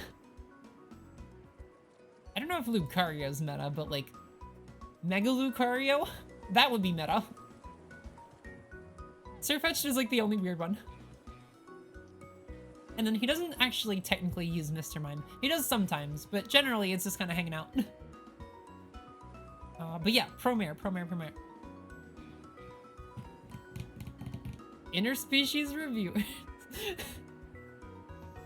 Mary, which Pokemon do you think tastes the best? I feel like that spot has to go to Alchemy. I feel like legally, it's gotta be Alchemy. Oh, Ophelia, Alchemy. But yeah, I love how we have the same brain cell. I swear I didn't see your comment before I said that, Ophelia. Alchemy is just cake. It's just, look at the baby. I love. Won't eat Reviewers goat. Reviewers is time. Reviewers is functionally just hentai. I want to finish it, actually. I don't think I finished it. Yeah, no, I didn't. It was good. I had a great time watching it. And then I just like, I was in the middle of it. I had like 2 weeks where I was alone I had like an apartment to myself for like 2 weeks, and it was like best time of my life. And I got to watch interspecies reviewers during that time, which was fun. And then the pandemic hit, and so everything was a mess, and I just didn't finish it. Which I think is fair. But also it's great. I do like Monster Girls, so... Ophelia, alchemy comes in so many flavors. There's bound to be one you like. Yeah, there's... Where's the lemony yellow one? You have cute lemony yellow ones, and I like them.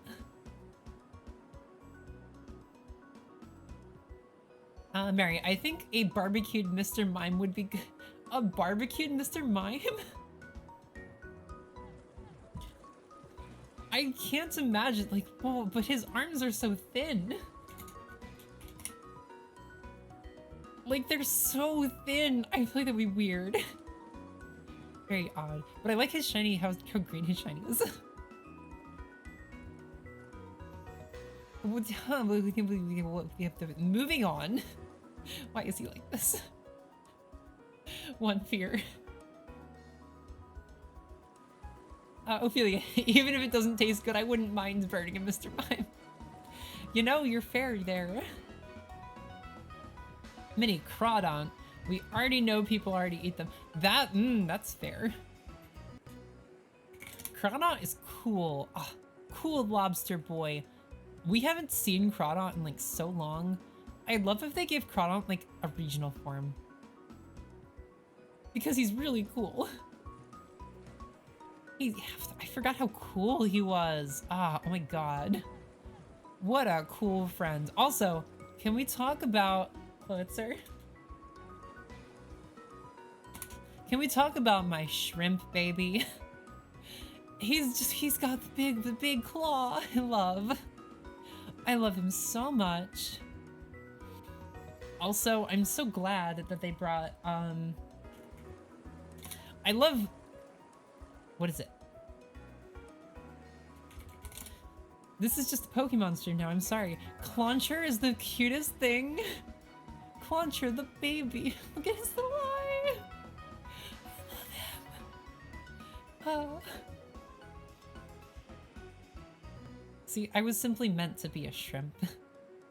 He's just adorable. I love. And this color scheming is really good. So good. I love this baby. I'm so glad it's in the new game. It's in the new game. I'm here for it. Are we gonna talk about Scarlet and Violet? I'm just glad he's in Scarlet and Violet. Mini, confit de canard de farfetched. I have no idea what that is. Is that like a duck dish?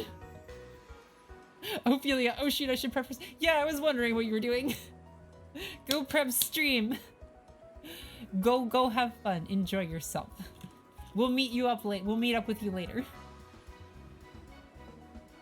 Have a great time. Thank you for coming. I love you.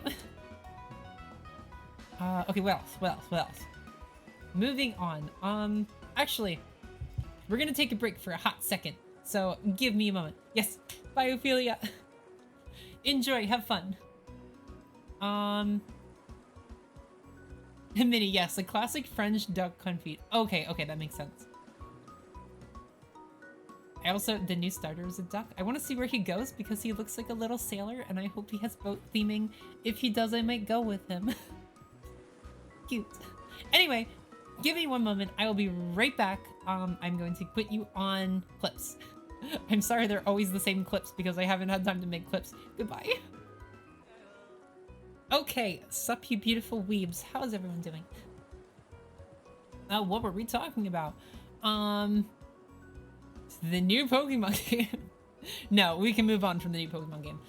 Because we have to get through a whole bunch more anime. Oh no. We don't have time for this, do we? BNA. I feel like the story of BNA wasn't amazing. But the visuals? Oh. Trigger's just stupid good. BNA is really pretty. And like, main girl transforms into animal. I'm here for it. Yeah, it was so nice. BNA is really cool. It is just Trigger but furries. Yeah, Mary, half furry. It's so cool. Look at her go. She's adorable. Michiru is great. I don't know. The visual style of BNA is just absolutely incredible. I feel like the story isn't completely up to par. It's okay. It's okay. Canuck, hello, welcome Canuck, how you doing? Shrimp anime. See, that's my goal. I want to be the shrimp anime. I feel like I have to give up on that at some point. Maybe just do things. I have very much analysis paralysis on that because I want it to be perfect.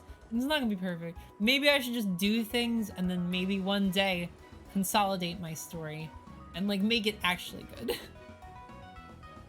We'll see. I just want to have a story. I have things that I want to do. BNA is cool though. BNA is heckin' cool. There are no shrimps in BNA. Also, the animations with stuff like this just is, you don't see this specifically because it's not moving, but it's so cool. Like the way they animate things.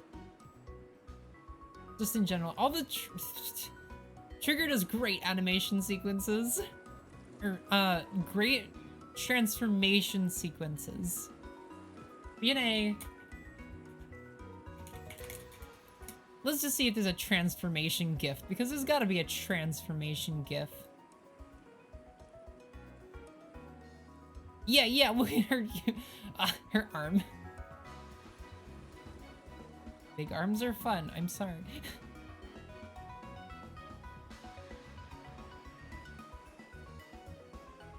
Ha. There are not enough gifs of like these cool there's like cool moments in this where she just like grows wings and like things like that, and it's like, wow, gorgeous. This looks well animated. Oh, that rotoscoping. Ooh. How did they do? Oh my god, how did they do that? Wow. I am so sorry, guys. Don't mind me being a huge animation nerd. Mary, there could be shrimps in BNA. Yeah, there could be shrimps in BNA. We did have like a dolphin girl, but no shrimps, sadly. Canuck transformation. Yeah, just I'm the transformation. I am my own BNA character. Okay. So BNA listeners. So listeners was something I was in for the music producer. Oh yeah, it gave me it. So this has like the same, it's got like the same kind of look as Carolyn Tuesday. It was interesting because it was also, I think, at a similar time. And they're both very music focused. They're very music focused. It's very interesting. She is adorable. But it's like not a good anime. It's like not a good story. It's weird. I feel like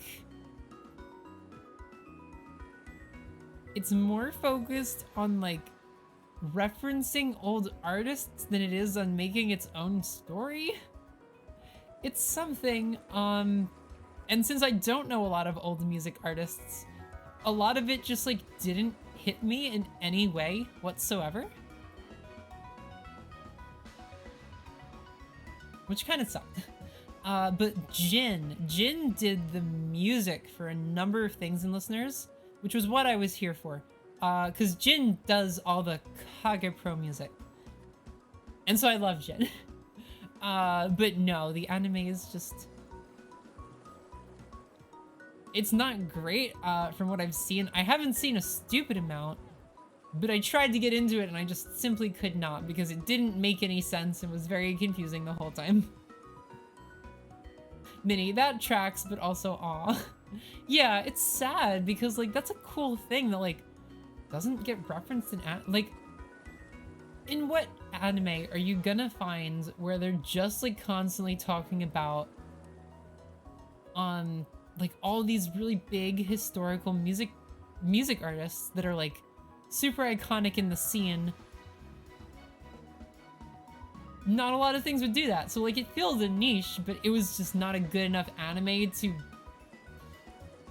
hold itself up. It didn't hold up on just that, sadly. Okay. I can see the end. Sevens. Sevens is good. Yu-Gi-Oh! Sevens is really good. It's really good. It's really good. I was scared about Sevens, early on because it looks like, it doesn't look like a normal, like, okay, so here's someone who like drew, the top one is what the actual anime looks like, and the bottom one, it was like, oh, this is what a real anime this is what a real Yu-Gi-Oh! Protagonist would look like. Because they've kept a very similar style for a long, long time. And this is the first one where it's become like much more simplified. But frankly, like their character designs are significantly better. Like, they're just more iconic. They're more simple.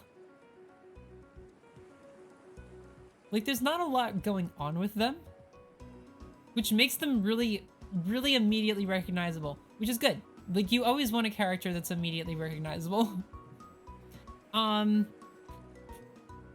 they do cool things with this anime. Basically, what they're their bread and butter is knowing what their finale is gonna be, and then throwing breadcrumbs for it in every single episode. Like literally, if you watch every episode up to the finale, you will be rewarded because everything will come back. It's very cool. It's very cool. At least in a number of the arcs, it does that, where it's just like, oh, every episode like did something. It's not just like, oh, this is a filler episode where we like hang out and do nothing. Everything like has a purpose to forward the plot, but in a fun way. It's not like Vrains, where it was just like, oh, Playmaker literally didn't lose because if he lost, the plot would stop moving. It's like, they do it in interesting ways, and you can have dumb outcomes, but everything moves towards the plot, which I love. It's really good. But yeah, moving on. We're also getting a new one soon. It's space. Space. I'm so here for Space Yu-Gi-Oh! Please. What is this? Okay. I'm so here for Space Yu-Gi-Oh! Please. Give me the Yu-Gi-Oh! Space Opera. Anyway, moving on. Yeah, I thought Sevens was gonna be a space opera. They're like doing stuff on the moon, and like, come on. Just make it the space opera. They haven't yet, and I'm so sad. Give us the mecha, give us the space opera. Please. You teased us so hard. Glypnir. Moving on, Glypnir is weird. Glypnir is very weird. I tried it. I say tried it, but it made me uncomfortable. It's the kind of thing that, like, it'll make you uncomfortable potentially. So, like, before I pull it up, be warned, there's, like, I guess body horror? It's body horror. It's body horror. It's kind of gross. Makes me uncomfortable. And so, because it made me so uncomfortable, I proceeded to binge the entire manga. Why do I do this to myself? I legitimately don't know. Okay. You're warned, I'm pulling it up now. How do you spell this?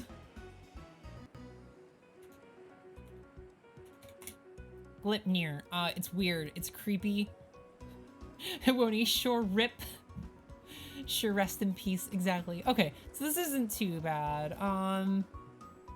Basically the idea is like, this boy is like a mascot character. He can become a mascot character, and the main girl wears him. It's weird. It's really weird. And there's like a weird sci-fi plot going on about coins and wishes. And someone who like really loves the main character but like didn't say, it's weird, it's really weird. And also like death and killing and like, this is a thing that happens. It's such a, I have no words for like, what this anime is. But I tried to watch the anime and I was just like, oh no, I'm like not into this. Yet I still binged the whole manga. Moving on. After Glypnir is Shadowverse. Oh, Shadowverse is a card game. We're back to card games, guys. Shadowverse got a card game. It was weird because Shadowverse has its own story, like this interesting medieval kind of story with like vampires and ghosts and things. And then they were like, ooh, Shadowverse the anime. It's about a kid who plays Shadowverse on his phone. It's like it's about a kid who plays Shadowverse on his phone. It's such a thing. I feel like a lot of people were like kind of upset by it because it was like, that's not what they wanted. No one wanted Yu-Gi-Oh! But Shadowverse. But I wanted Yu-Gi-Oh! So I was like, I don't play Yu-Gi-Oh! But I'm gonna watch Shadowverse. So I like vaguely got into Shadowverse. Not good enough to ever do anything ever, but I did watch like a fair amount of the anime. Which is weird for someone who doesn't play the game. I guess not necessarily. You can watch Yu-Gi-Oh! And not play the Yu-Gi-Oh! Game, I guess. But yeah, it got kind of, I got through like one of the arcs and then I came back later and I was like, oh yeah, this got end of the world intense. Because that's how card game anime works. It starts off like we're just like in a locals, and then arc 2 it's just like, oh yeah, someone's gonna destroy the world and you have to beat them with card games. It was a trip. Kanaka King of the Hill is the best anime. Oh, you're right. I love Kill La Bill. Isn't that like a cartoon? What is Kill Bill? Oh wait, no, that's a movie. Yeah, okay, I've never seen this. But kill. Anyway, moving on. Decadence? Okay. Here's what I'd say about Decadence. Watch episode 1, and then watch the first 5 minutes of episode 2. You will be intrigued, basically. I really legitimately do not want to spoil it because it's really cool. I don't even really want to look up pictures because like I don't want to spoil how cool it is. Basically, it's about okay.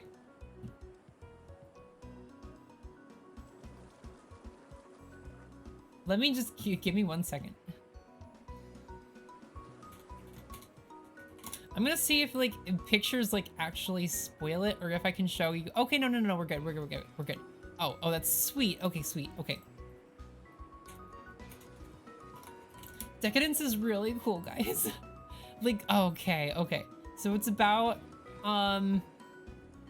it's like a post-apocalyptic thingy where they like fight big kaiju and it's cool. She's got a cool robot arm. And it's like this thing where like she has this mentorship with this guy, and if that gets you intrigued,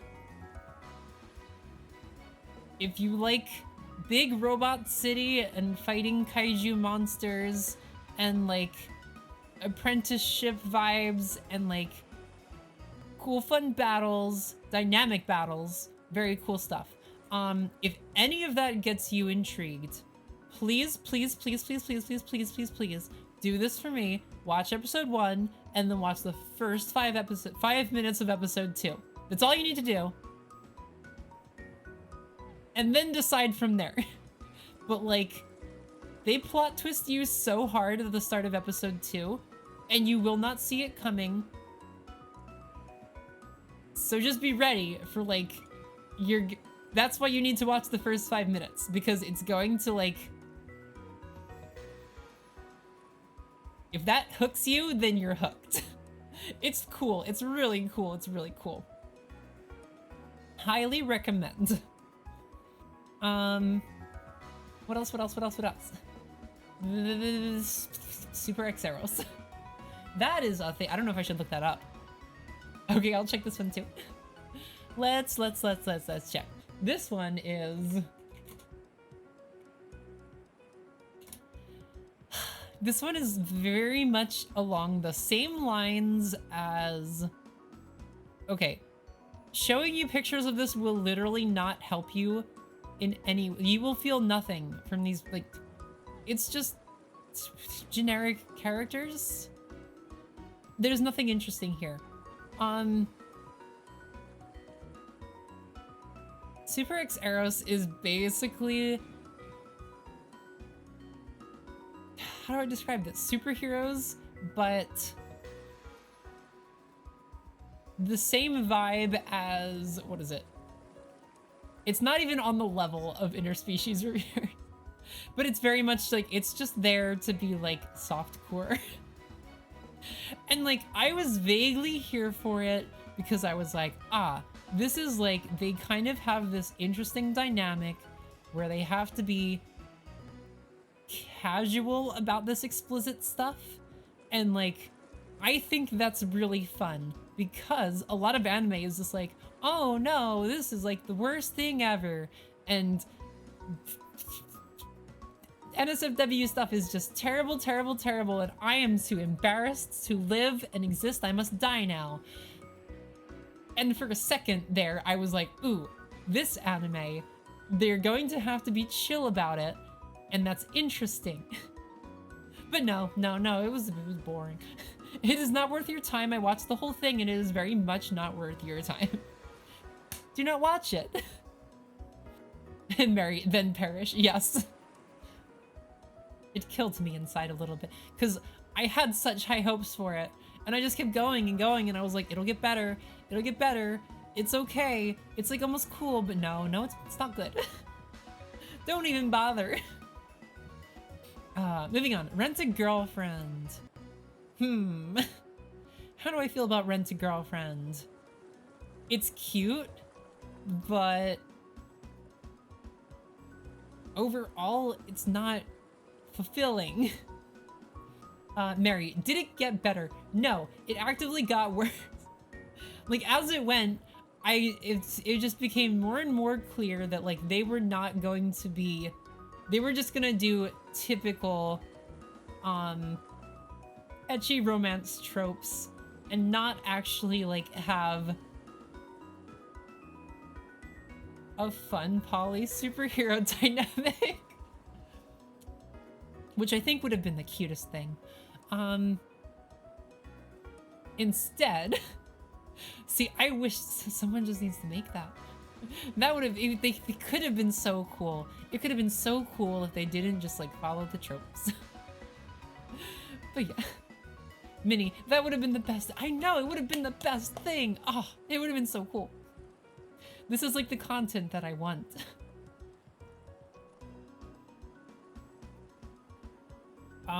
Okay. So, where are we? Rent a Girlfriend. Rent a Girlfriend. I got really into this.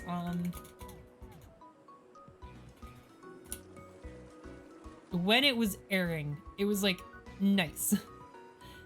I appreciated it because it was a little bit more explicit with some of the things it was talking about, but not like that much. It was just because like they were in college. So it was like, they're not high schoolers, which is cool. But it's frankly like not great because nothing happens.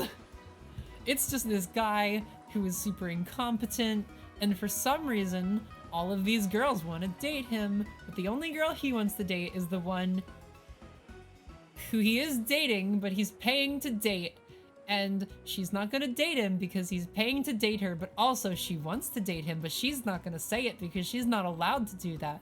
And he's not gonna say it because he's not. It's dumb. And apparently, like, it doesn't end. And apparently, it just keeps going and going and going and going and going in the manga, and it just does not end. Or it might, maybe it ends, but it takes forever. I don't know. If you want a good conclusion, do not go into this anime looking for a good conclusion. If you want someone who you will not be screaming at because he makes dumb decisions, do not watch this anime. I don't know why this is I don't know why I would recommend this anime, but it's pretty. It's funny sometimes. Okay. Minnie, closest we get is Tengen and his wives in the 3rd season of Demon Slayer. Ooh, aw. That's cute. I don't know what's going on in Demon Slayer. I know Demon Slayer is a thing, but like, I didn't know he had wives. I'm here for it. Polly is adorable. Okay. Moving on, we have... How many more do we have? Can we get through this? Okay, let's go quick. Asagao to Kasi-san. Okay, that's a gay one. Okay, Kasi-san. So the big takeaway from Kasi-san. Aw, they're so cute. Oh, no.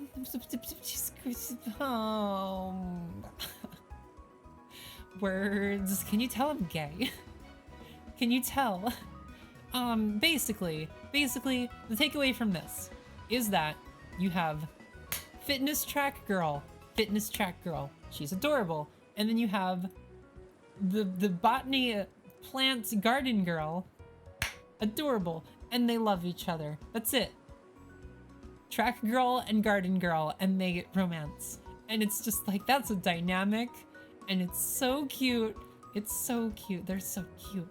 I didn't like how I watched the OVA. I didn't like how it ended because it felt weird. She kind of just like, one of them had to go away, and the other one was just like, got on the train with her. No luggage or anything, no plans, and it's just like, no, you can't do that.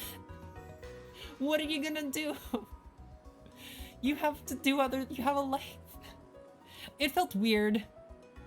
And like, what do they do at that point? But they're gay and cute, so like, it's cute. Okay, moving on. Destiny Child is a game. It got an anime. I watched, not. This one, so.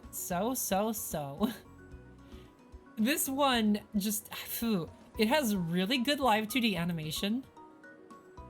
Is the deal. Basically, it's just got really, really stupid good animation, and so I was like, oh, this is really cool. Okay, show me some of the, no, this is the anime. I don't think the anime is very good. Okay, yeah, like, they have every single character animated, like wildly, not just like sitting there swaying in the wind, like they are fully heckin' animated, and it's really interesting.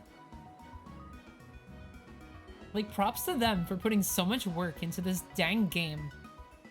But also, like, not a good anime. Not from what I saw. It's just trying to show the game. Just play the game. Even then, don't play the game. It's not even, I don't think it's that good. I don't know. Uzaki-chan. Okay. Uzaki-chan had drama, and I was like, okay, I'm gonna jump into Uzaki-chan just to, like, legitimately see for myself instead of getting whipped up in the drama. Uzaki-chan is the one with it's this girl with the sugoi dekai.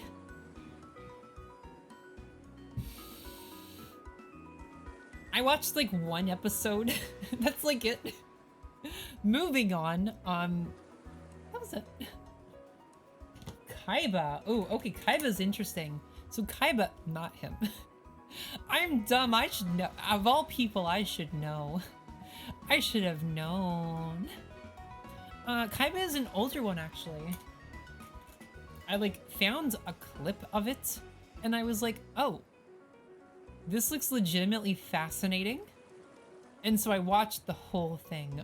This was during like pandemic, where I like had a really, really good excuse to like, I was basically trapped in a room for a lot of time for a while during my semester. So like, I watched a number of anime. One of them was Kaiba. Actually, pretty much just Kaiba.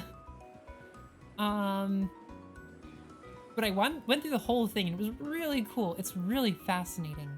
It's about like this futuristic kind of thing where everyone has their mind in a little chip, and you can take that chip out and like plug it into someone else's body and stuff.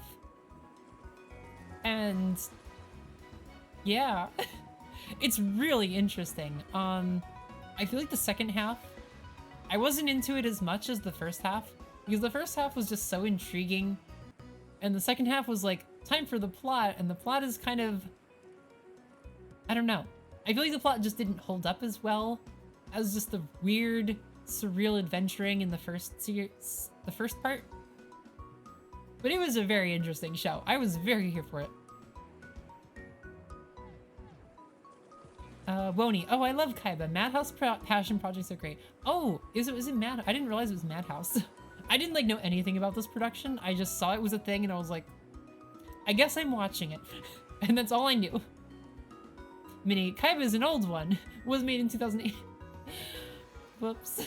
See, but okay, so what I mean by old is like, that was before I had even started watching anime. So it was like me delving back into like history instead of watching things as they come out, like seasonal anime. Because at this point, I'm very much just in like a seasonal anime kind of deal, and this one was like one of the few where I'm just like, oh, this is an anime that looks really interesting, and it's not seasonal, but I'm gonna watch it. Yeah, moving on. What is next? We're almost getting there. Okay. Soridake Ganek. I don't even know what was up with this.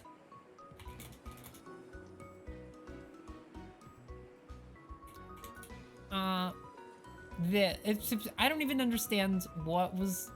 I don't know what this was. I watched like one episode. I put it down, but I don't know anything about it. So, moving on. It's like a weird short thing, I think, is the deal. Azure Lane, slow ahead. This is the other Azure Lane anime. This one is based on the manga, and the commander is in it, so it feels weird. It's just a lot of like fan service and a lot of I want to be with the commander. Which just feels bad. It doesn't feel good. It feels bad. Anyway, moving on. I only watched like 2 episodes and it didn't even feel like up to par. This is fine. One direct priority. One direct priority. Like, okay. Hi, Key. I still highly recommend like the first half. Like the first 7 episodes. If you are interested in like discussing, I feel like it was hard to miss this anime, but if you're interested at all in like discussing heavy topics like trigger warning for suicide and things like that, if you're at all interested in like things that discuss that in a very surreal, dreamy, magical girl-y, sort of, not really, a bit kind of way, watch the first 7 episodes, because it's still an incredible production. Even though it was chaos, absolute chaos, they didn't get like the production time they needed, and they were very, very, very ambitious. Like good for them, but also they weren't, the team who worked on this was very new to this, so they didn't comprehend the scope of what they were doing until it was too late. So we ended up getting episode 8 is just a recap, and then episode 12, everything after episode 8 is like one episode behind. So like episode 9 is episode 8, like that. And so the 12th episode became the 11th episode, and we got a 13th episode that was like pushed really hard as like the big conclusion 1 hour special, which disappointed everyone to no end because 30 minutes of it was recap and the other 30 minutes was not wrapping up anything and actually opening up more rabbit holes that made everything more confusing.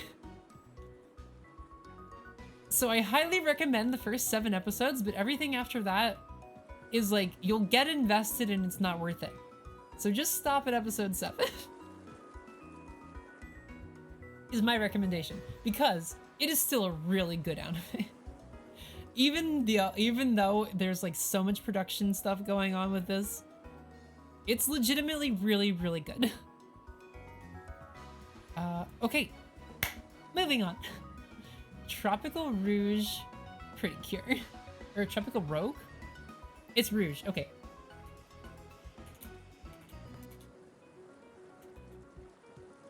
Tropical Rouge Pretty Cure. This is... Ooh, these are cute. So basically, this is Pretty Cure, but there's a mermaid. I saw that there was a new Pretty Cure and that it had a mermaid. And that was frankly all I needed. That was all I needed. And so I watched it for a while, but it's very Monster of the Week kind of deal. So I didn't get super far,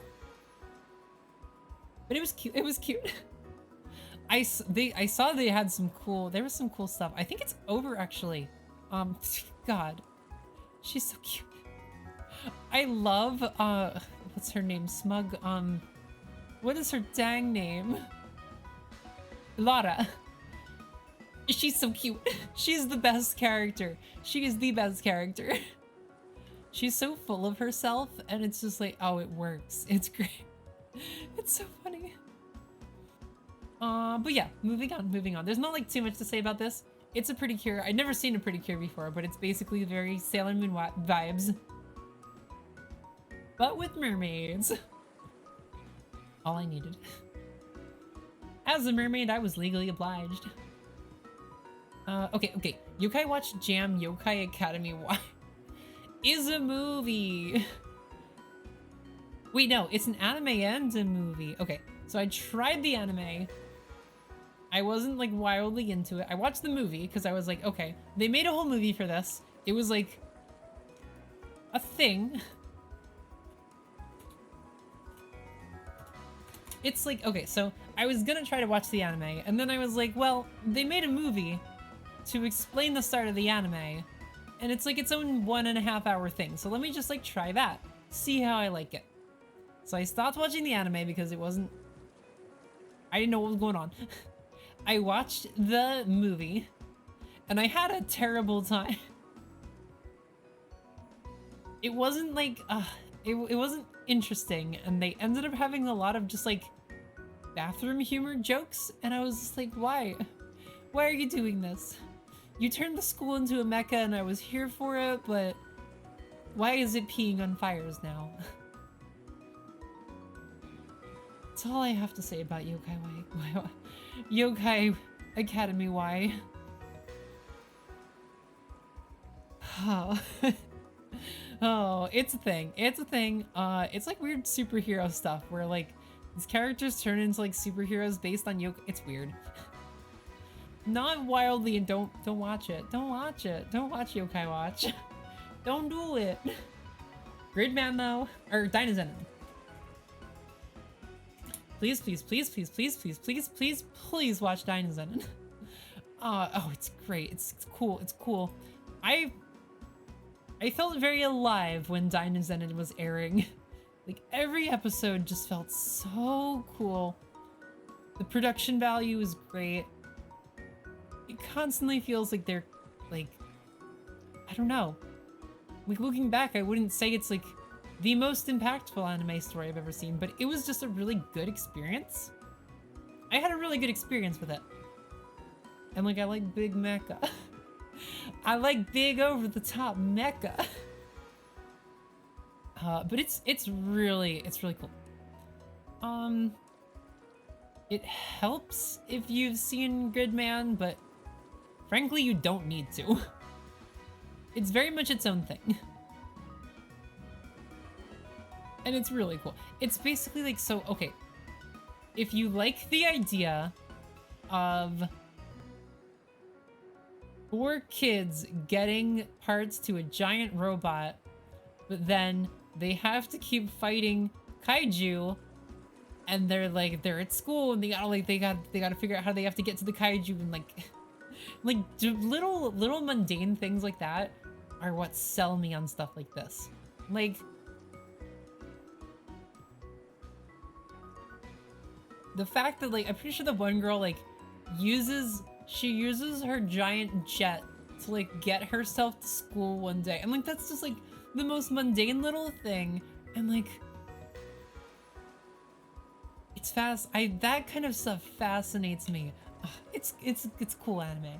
And it's just generally visually incredible. Like, the editing they do, the video editing and, like, composition of every shot. It's an incredible production. Please watch this anime. It's really good. It's really good. Galma is so fun. Galma's great. He lives under a bridge. The whole series. It's so funny. Anyway, Dynazenon's really cool. Dynazenon is really cool. Moving on. Zombieland Saga Revenge. I tried to watch it. I got 1 episode in and then didn't get a chance to keep going. Noragami, I was at a friend's place for a couple days, actually. And both of them, I think, they're married. So we went over to their house, and they are into Noragami. They'd seen it, and they were like, oh, we're gonna play this. So they just, like, put it on, and, like, for days, it was just, like, the only thing running on the TV. And it was nice. It was not, like, the most amazing anime, but it was a nice time. It was fun. It was cute. I never got to finish it, though, which is sad. One of the characters becomes a sword. And I'm here for people becoming weapons. So I'm here for it. Gunbuster. I still haven't finished Gunbuster. I need to heckin' finish Gunbuster. There's not a lot of Gunbuster. Gunbuster is short. Time. I hate time. Gunbuster is an old Gainax animation. With mecha. It's cool. I'm not, like... I think I'm like 4 episodes in. I don't know how many episodes there are in the original. Maybe like 6? I honestly don't know. But I've been having a good time and I want to keep watching it. I just keep forgetting to watch it because I'm a big dumb. But yeah, it's a good time. It's one of those things where, like, if you are into, like, this kind of anime, then it's, like, essential viewing, is how I felt. I was like, okay, this is very much, like, essential viewing. I have to do it. And it's been good. Okay, what else? Gridman. Oh, wait, Gridman. Yeah. Wait. Gridman's on the list twice. Oh, because I finished it in separate. I did it then. Okay. So Noragami, Gunbuster. Then I rewatched Gridman. Rewatched the whole thing of Gridman. And then Bloom Into You. Bloom Into You is gay. I haven't finished watching it. Me and Philia are actually watching it. It's one of her favorites. So I was like, heck, we're gonna watch it. We're gonna watch it now. Because I've wanted to watch gay anime and I've never had an excuse to watch gay anime. So now I have an excuse to watch gay anime. It's cool. Because Ophelia likes gay anime and I don't have experience there. And Mary, gay anime is so cool. It is. I wish gay people were real. Me too. I really wish gay people were real.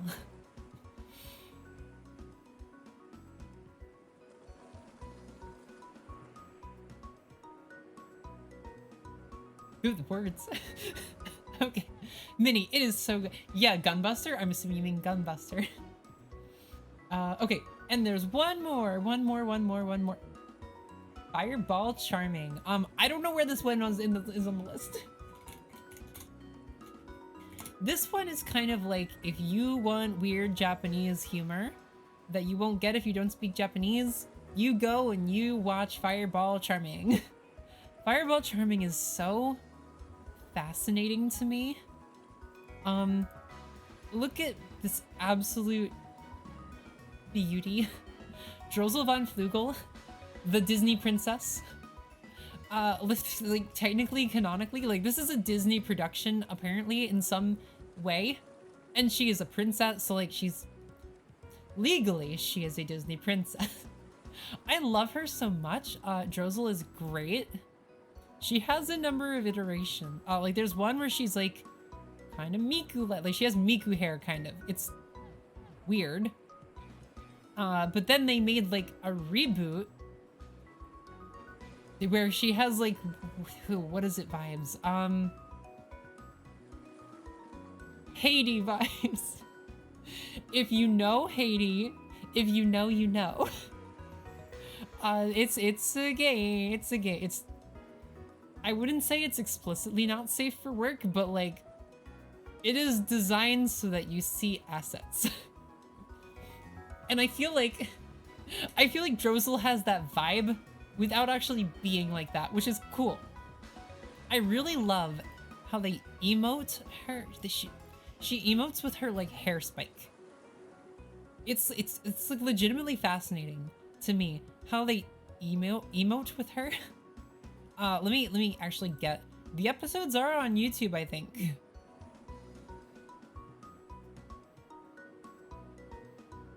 This is not an episode. Oh, someone modeled her. Oh, that's cool. She also has like, what is it? Words? Portal vibes almost. It's very Portal vibes because there are no humans, it's just robots.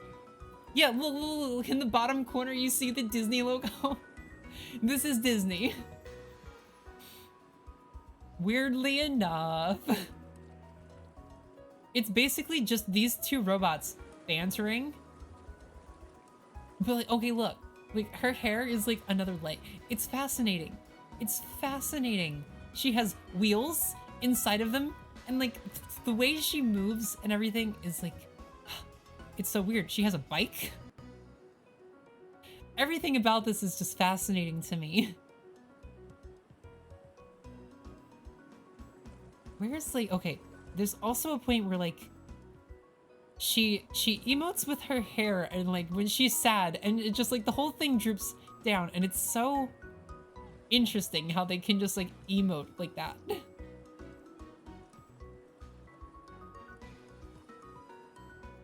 I love how she moves. I love it a lot. That's kind of it. There's like not, I feel like there's not a lot to this. But like so much of it is just like, wow, I am fascinated by this production. But yeah, what else? Things that didn't make it on the list because I didn't think to include them. Kiki's Delivery Service. That and Pokemon were definitely like the first animes I've ever watched. Sailor Moon was the first one that I consciously watched as anime. But Kiki's Delivery Service was a big one. Oh, I watched that when I was like a kid, and it was like a formative, like legitimately a formative piece of media on me. I question if I had I question if I would have figured out trans if not for loving Kiki's delivery service so much when I was a kid. Because, yeah, mini Kiki. I love Kiki. We need to watch, okay, next movie night, we're totally doing Kiki, right? Because that was the other one that people voted a lot for. No one wanted Patsma Inverted. Which is fair. We don't have to watch Patsma Inverted. That's another one on the list. But Kiki's great. Kiki's so cute. If I wasn't a shrimp mermaid, I would have been a witch, legitimately. Like, so much of me putting together that I was trans was being like, wait, so I would love to be a witch, but I would hate to be a wizard. Like, I can be a guy witch, right? Like, a big thing I had was like, I identified with witch, and like, whenever people reference that, I was like, no, I'm not a witch, like, I'm a witch. Just because I'm a guy doesn't mean I can't be a witch, but like, no, I'm a girl, I'm a witch.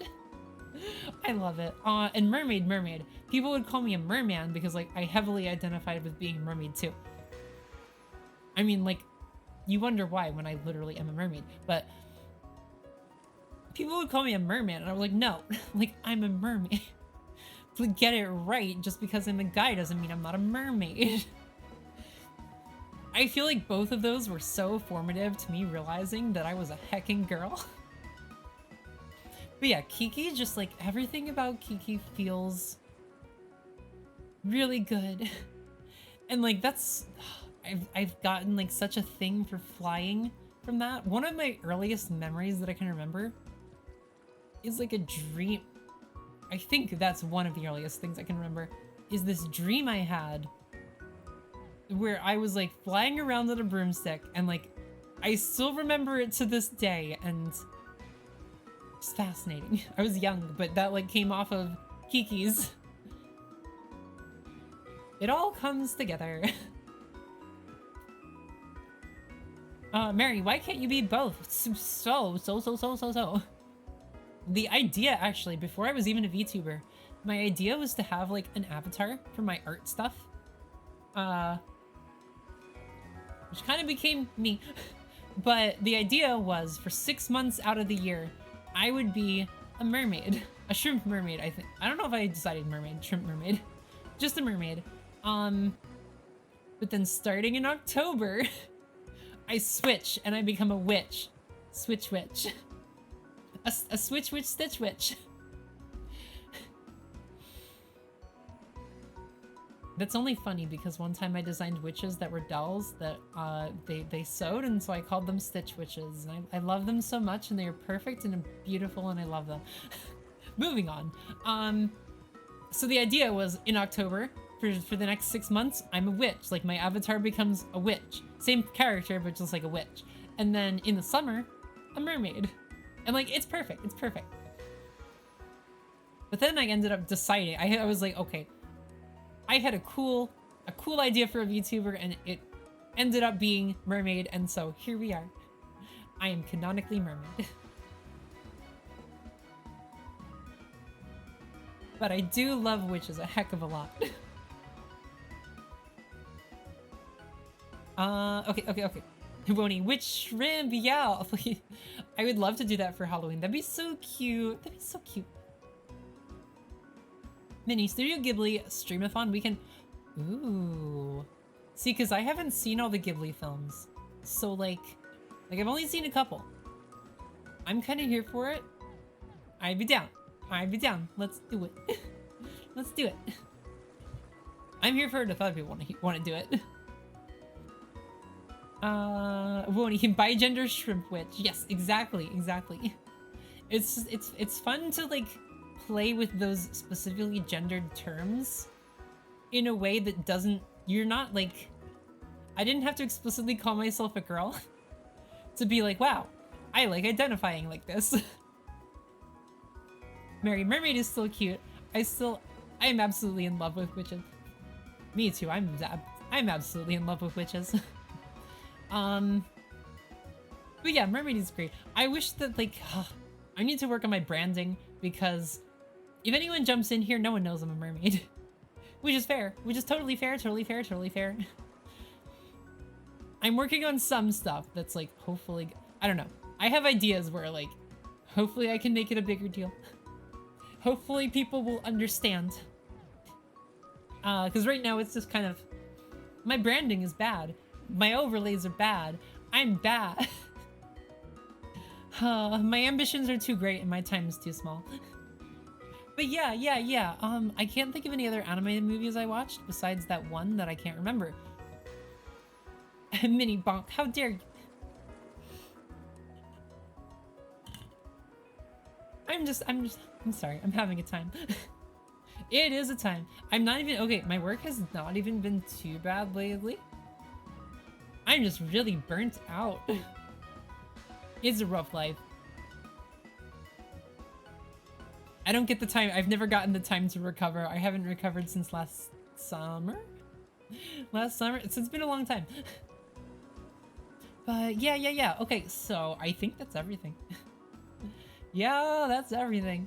Oh, that's a lot of... Oh, also, the food. The second OP for Rosario plus Vampire hecking rocks. I forgot how good it was. I looked it up later after stream and it's so good.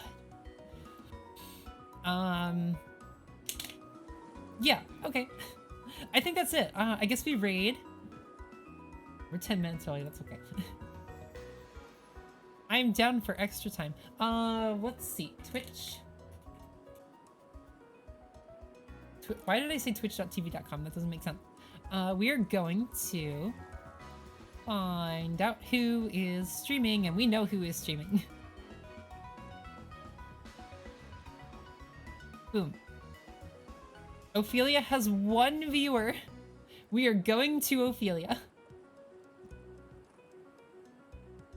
Okay. So, since we all love witches here, we are going to go check out the witch.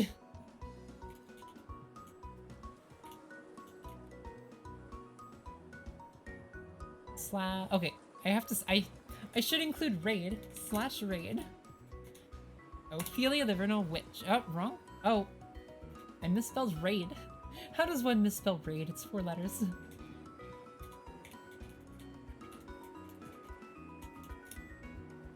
Okay, sweet. We're ready to go. Okay. Exclamation. Raid pasta. Where's the raid pasta?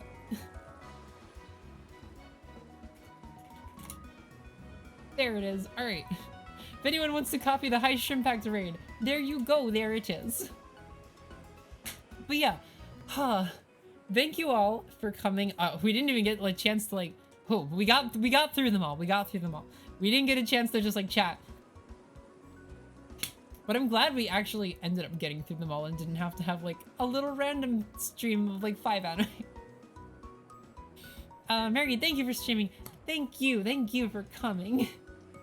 It's been great. I love you guys so much. Thank you all for just chilling out with me, talking about anime. Come on. It takes a lot of dedication to come for that, I feel like. Thank you so much. I had a great time. I hope you had a great time. I will be here next Tuesday. I don't know what we're gonna do yet. We're gonna do something. We'll see. I'll figure it out. Mary, I love your streams. Aw, I love you. Okay, we have to go. I love you all. Have a great night. Goodbye. I will see you next week.